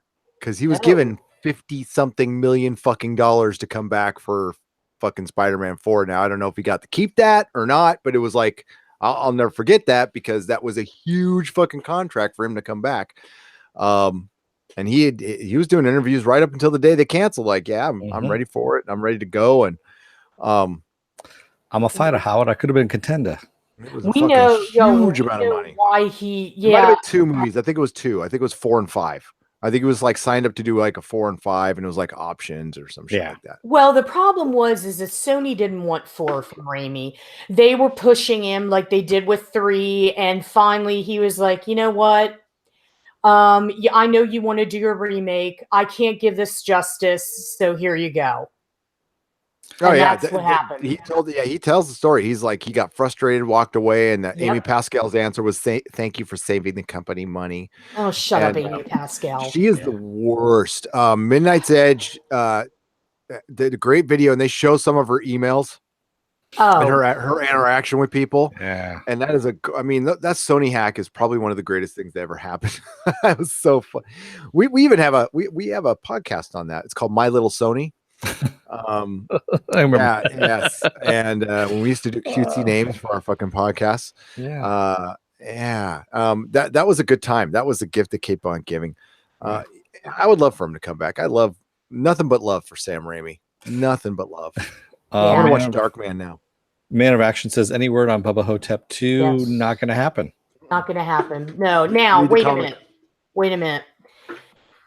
Don Coscarelli just recently said that, he's still holding out hope for it. And he's thinking that he would like a possible television series. That's the new word on the street. That'd be interesting. I mean, because I know Bruce passed on it because it was taking too long. They couldn't find a script. Then we had Ron Perlman was attached. With Paul Giamatti. And then again, couldn't find a script. It was taking too long. So they've bailed out now because they're on, that was like 5 years ago. So, I guess now Don Coscarelli is talking about, TV series. Yeah. Now, whether or not that comes to fruition, because we've got 3 horror gods that want to do television now. We've got Coscarelli. We have John Carpenter, who's thinking Prince of Darkness. Ooh. We've got Halloween as a possible TV series. We definitely have Child's Play coming with everybody involved, Dorith and Don Mancini. So Bubba Hotep, somebody actually asked me, well, how could they sustain a television show? And I told them IDW is doing the Bubba Hotep comics based on Joe Lansdale's book, Bubba Hotep and the Cosmic Bloodsuckers. There's so much material, and Joe could definitely provide them with something. So fingers crossed. Yeah. Yeah. Some of those I could get behind, but like Halloween series of a slasher, nah, I could. What they're doing, their premise, I think, is Haddonfield, and what they're going to do is they're going to wait and see. They're going to wait and see how Halloween does, and we all know that's going to kill at the box office. No pun intended. Yeah, exactly. But once I think they'll fast track it.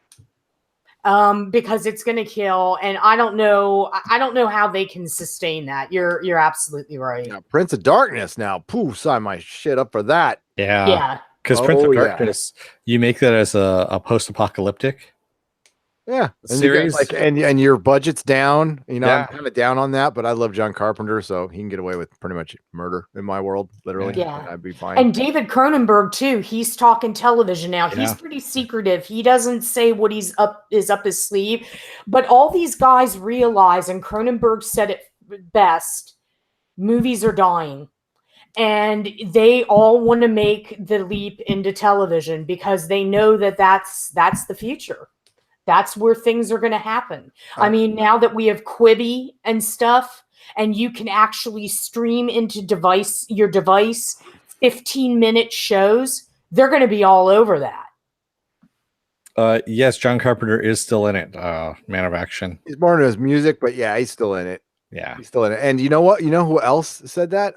Dennis and Gary on our first podcast when we decided the direction of this podcast and said, we're going to cover TV because movies are dead. Movies are dead, and it's like how I mean, like, yeah, you can get a lot of mileage out of a Star Wars or even when they were making good Star Treks, there's lore, but if there's no lore behind something, you just God, and superhero movies, nah. Destiny Captain, is The Rocketeer a comic book property or just a movie? It is a comic book property, a very good comic book property. Unfortunately, the guy who was writing it had passed away fairly quickly. I believe he had cancer, correct, Gary? Yes, yeah. Dave Stevens was great. There's a lot of great ones out there. Go read the originals. There's honestly, the stuff they've done since then is not very good. Yeah. IDW's pumped out some stuff and it's okay, but like this belonged to him. So just there's not much out there, but what you do read and write is beautiful. I mean, his art was gorgeous. He was really into Betty Page. The movie's great. The movie is great. Love the movie. Yeah, Joe Johnson does an awesome job of period pieces. But go get the you know what? You could honestly get the old PC comics for nothing on eBay.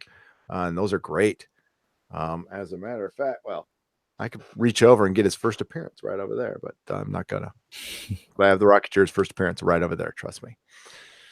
Carrie Dalton says 15-minute shows. Oh no, don't tell me we're heading towards Max Headroom. Future where they compress a 30-minute show into a 1-minute burst. No, they're going to do it. It's a designed 15 minutes. Yeah, it's supposed to be for cell phones, right? Yes, it's just going to stream to your cell phone, your device, and that's what they're going to do, Carrie. And they've got people like GDT signed on, Antoine Fuqua, Sam Raimi. I mean, there's heavy hitters, and they have Warner Brothers, 20th Century Fox, and all of these entities are like $1 billion partners. And the idea was for Whitman and Katzenberg to get these studios interesting, basically to use their stable of talent. And that's what they're working on. That's interesting. I don't know if that'll work, but that's interesting. I like them trying it. Agent Future asks, how about Sam Raimi taking a shot at the Flash movie? If they get rid of what's his name? Ezra Miller. He's the worst Flash ever. But yes, Sam Raimi would make an excellent Flash movie. I don't know if he's a fan of that one though.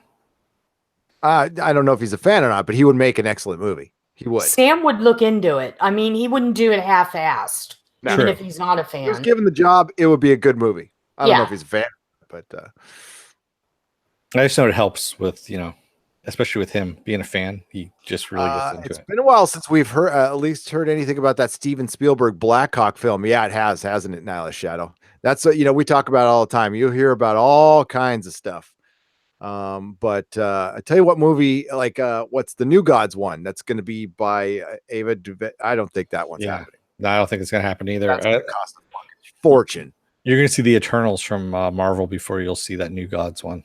Oh, that's the only reason Kevin Feige, supposedly, according to Grace Randolph, who I believe in this aspect, that's the only reason he announced it is because they announced a New God. He's we'll beat you to it. Yeah.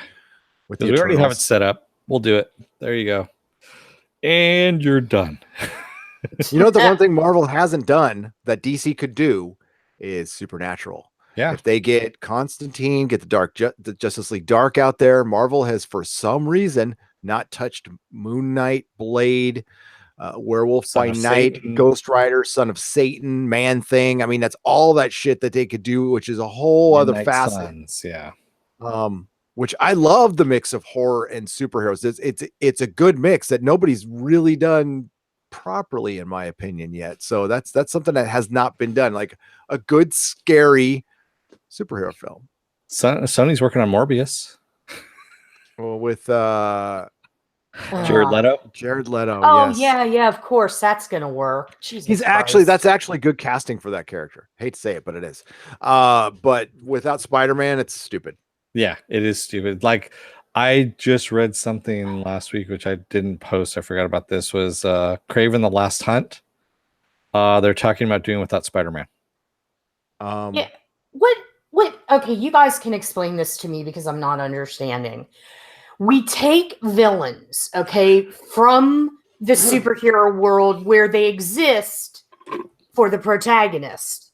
Mm-hmm. You know, that protagonist antagonist thing that literature's known for. So we take the antagonist out and don't give them anything to work with. Why are they doing this? This makes no sense. No, but this is how much thought they put into it. I mean, this is like seriously how much they know.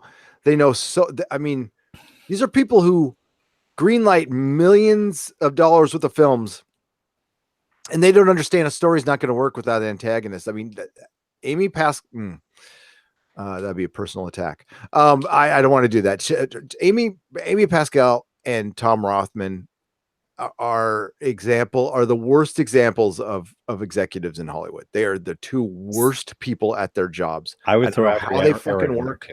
Avi Arred's had some successes in the past. I mean, you know, we don't have an MCU without Avi Arad. His time has passed and he doesn't want to let go. And apparently he's pretty petty. He's a petty dude. Mm-hmm. And yeah, yes. Tom Rothman was great when he made movies back in the day.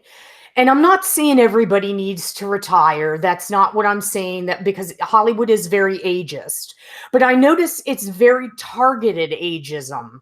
They never get the people that should move on. They get the people that they want to move on so they can put more people that they want in place.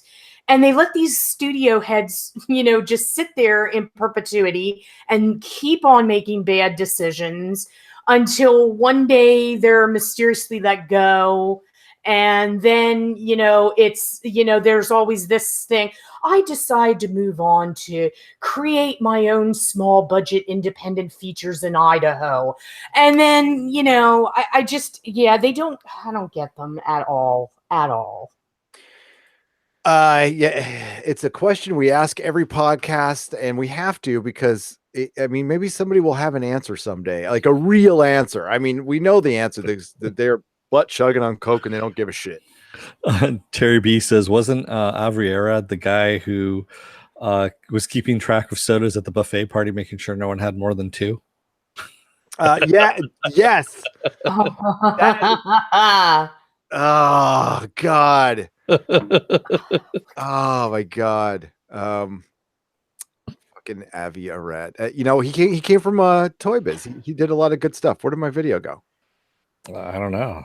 I mean, you know, you have to have those people in a way to make sure that some directors do not have an idea about budget and they just want to do what they want to do and they're blinded by their vision.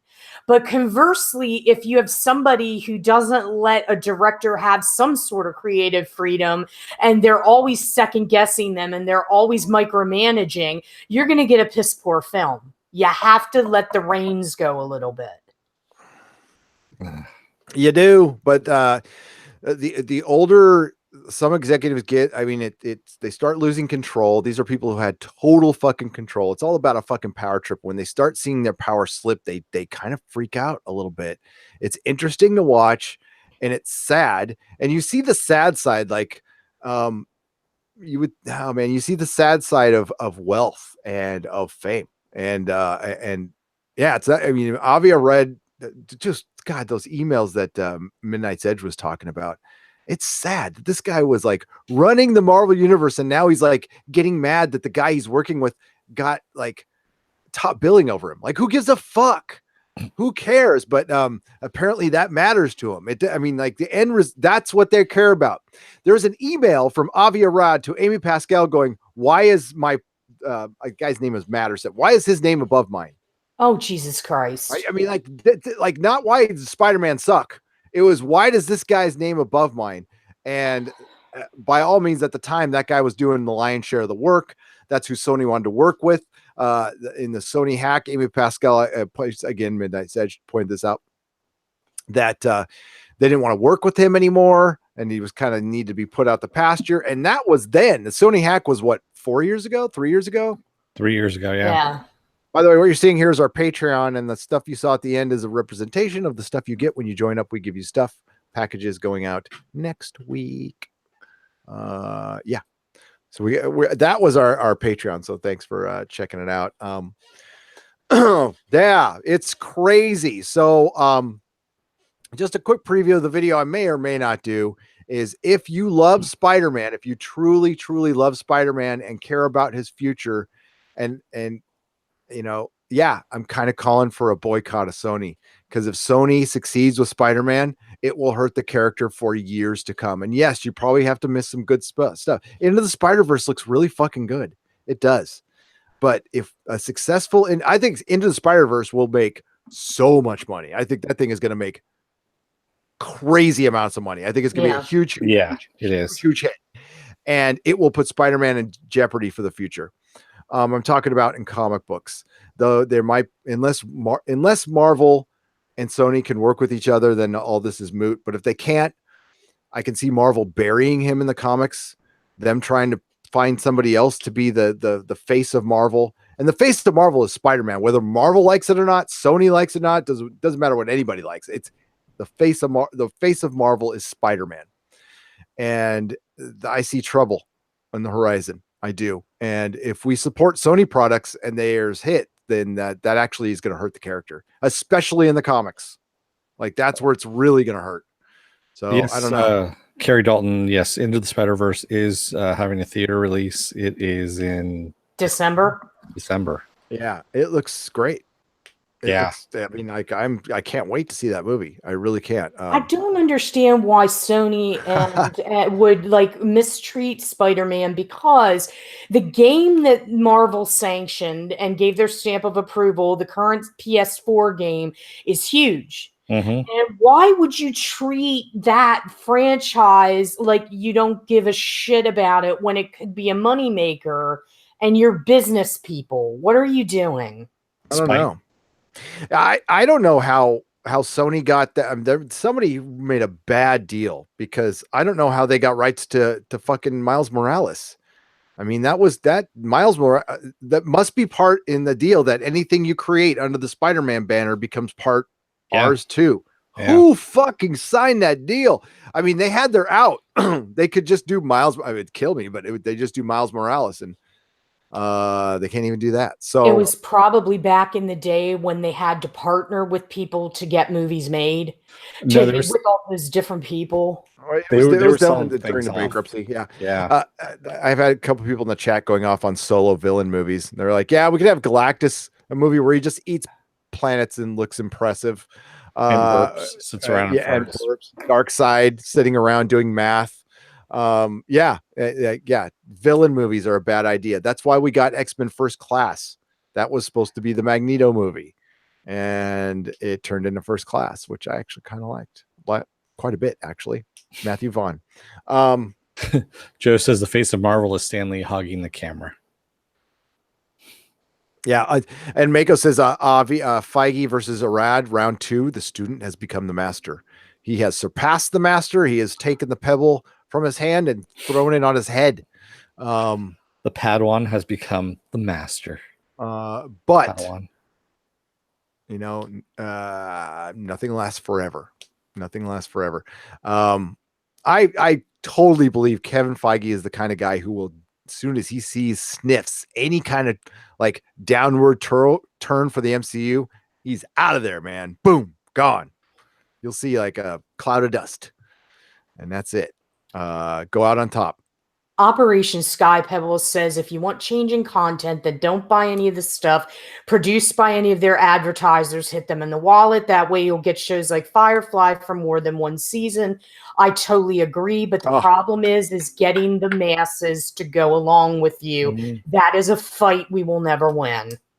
Sometimes it depends on how big the offense is. Now, most of the time, you're right, Susan. It is just, I mean, we can try, but it doesn't mean you shouldn't try sometimes. It doesn't mean you should stick to your principles or shouldn't, that's with Spider-Man. He was my favorite character in the world. When they did all that One More Day shit, I was done. I was so fucking done. I sold the books at a comic store, but I was done collecting, giving them my money. And I will not support it until fucking Peter and Mary Jane are married again. And unless they're married again, they can fuck off. And like, honestly, I don't even know. Ever since Secret Wars, to get into some Marvel stuff, the 616 is not really the 616 anymore. It's like this quasi 616 that we keep hearing they're going to fix. Like they're going to do a rebirth of their own.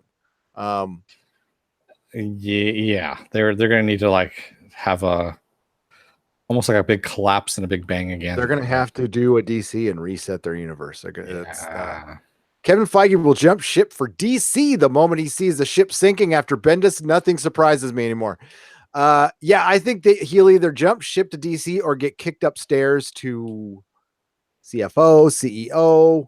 I mean, remember, he's just a movie producer right now. Yeah, he's the executive of Marvel for their films, but he's essentially just a very powerful movie producer where he can go run a studio. Well, he's being groomed by what's his name, the head of Disney, Iger. I mean, like he runs Marvel. Like Kevin Feige runs fucking Marvel, and I think he has like a lot of influence over the comics. I don't know that for a fact. It would just be my guess that if they do something that really goes against the MCU in some way, he could say nah. And they wouldn't. Brand. Yep. Yeah. Well, and that's how it starts. The grooming is they give somebody total creative control over a division. Yep. See how they run it, and if they run it really well, then the next thing you know, they get promoted up the chain. Man of Action, I have heard that rumor a lot that they want him to go over to Lucasfilm. I don't know if he would, but I've heard that a lot. That is. For that, I keep, Filoni's been very, very quiet lately. And I know, everyone says, oh, well, he's working on the animated stuff, blah, blah. No, he's been very quiet lately. And I'm of a firm mind that he is going to be the one that's going to take over Lucasfilms. And that's what's going on right now is they're working Kathleen Kennedy out, getting her exit package ready. And it's going to be very quick. It's going to be very quickly done. And I believe they're going to put Dave Filoni in her place.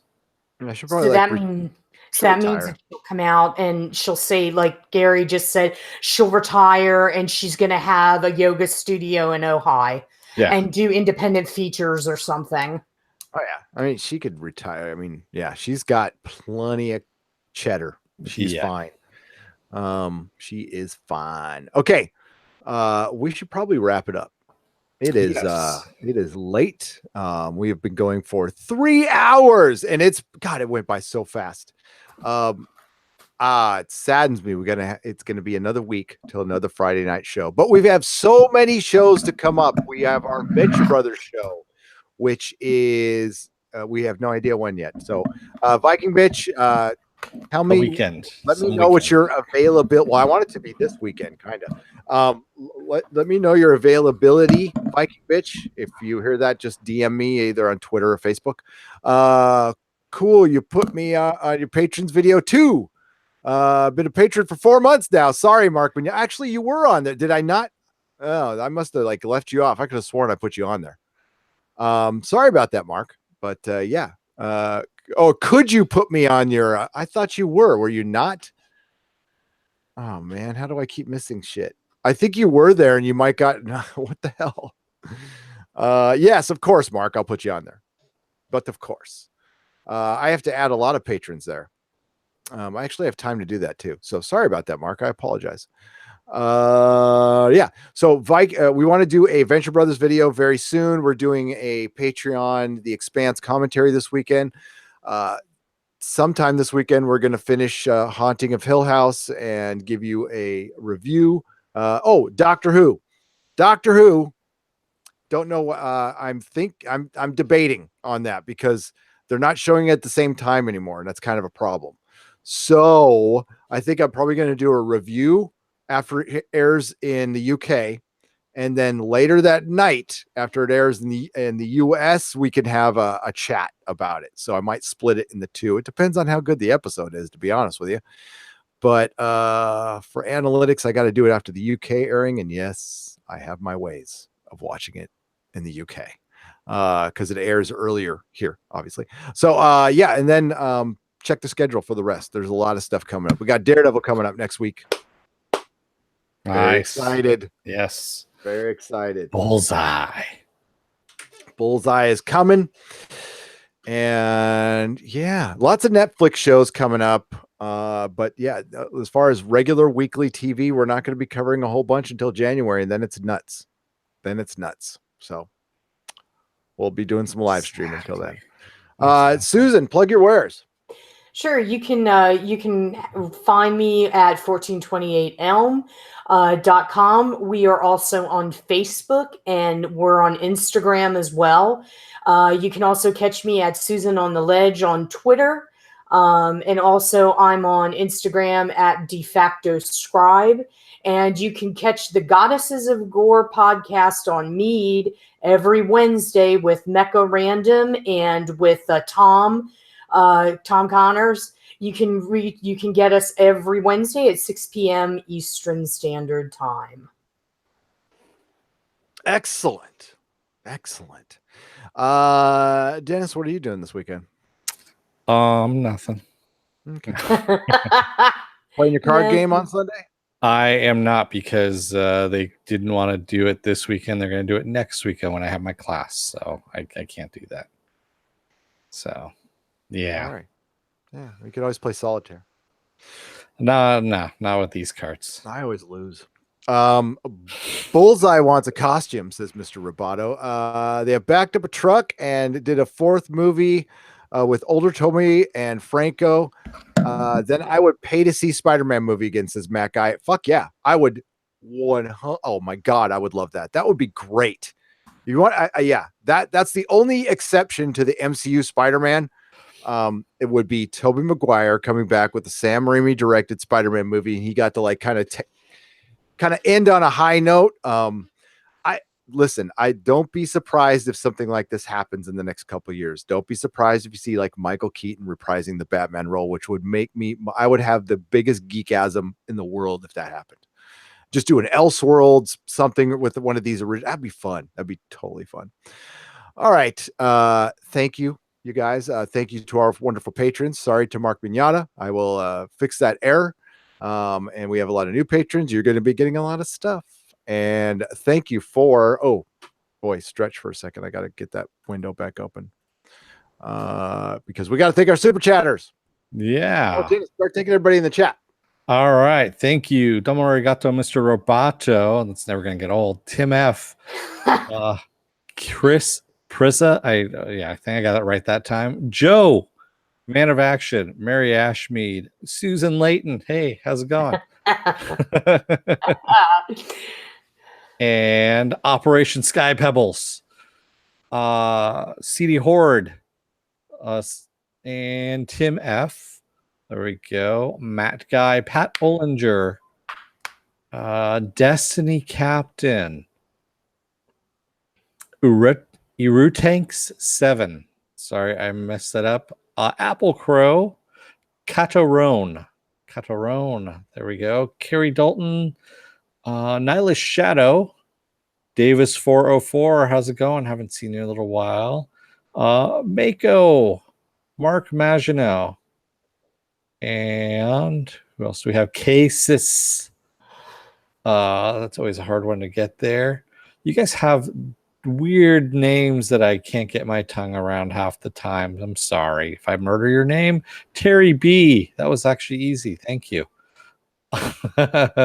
And here we go. Trogo Auto Egocrat 666. Whoa. Yeah, that was all one word too. So that was Mr. B Natural. How's it going, man? Penn Farm Girl. Penn Farm Girl was in here too. And I believe that's about as far up as I can go. Yes. Oh, and How's Your Father and Man of Action. Yes. Got those in there. Thank you, everyone. And to all of those I didn't get to, thank you as well. Oh, the Bezopulse. Bezopoulos. There we go. Agent Future as well. Oh man, where did that thing go? You gave me all that time, and I was like dicking around. I got fucking ADHD, man. He was on eBay. I was on Amazon earlier, and that's what I was having problems with. Oh, fuck, we're still demonetized. What the hell? What is going on, man? Oh, and then I please make sure you're still subscribed. I had a couple people come at me with saying they were unsubscribed, so I don't know what the fuck's going on. I don't know. I went and properly thanked YouTube yesterday. I went there and but you know what? It didn't matter for demonetized. We got like some amazing super chats. So let me for Joe, man, Joe, we love you, Joe. Thank you for all the super chats. 3 $5 super chats. Wow. From Joe. And then Silhouetted Animator, $2. Silhouetted Animator, $5. And then $5 more from Silhouetted Animator. Then Mr. Roboto, $2. Mr. Roboto, $2. Thank you so much.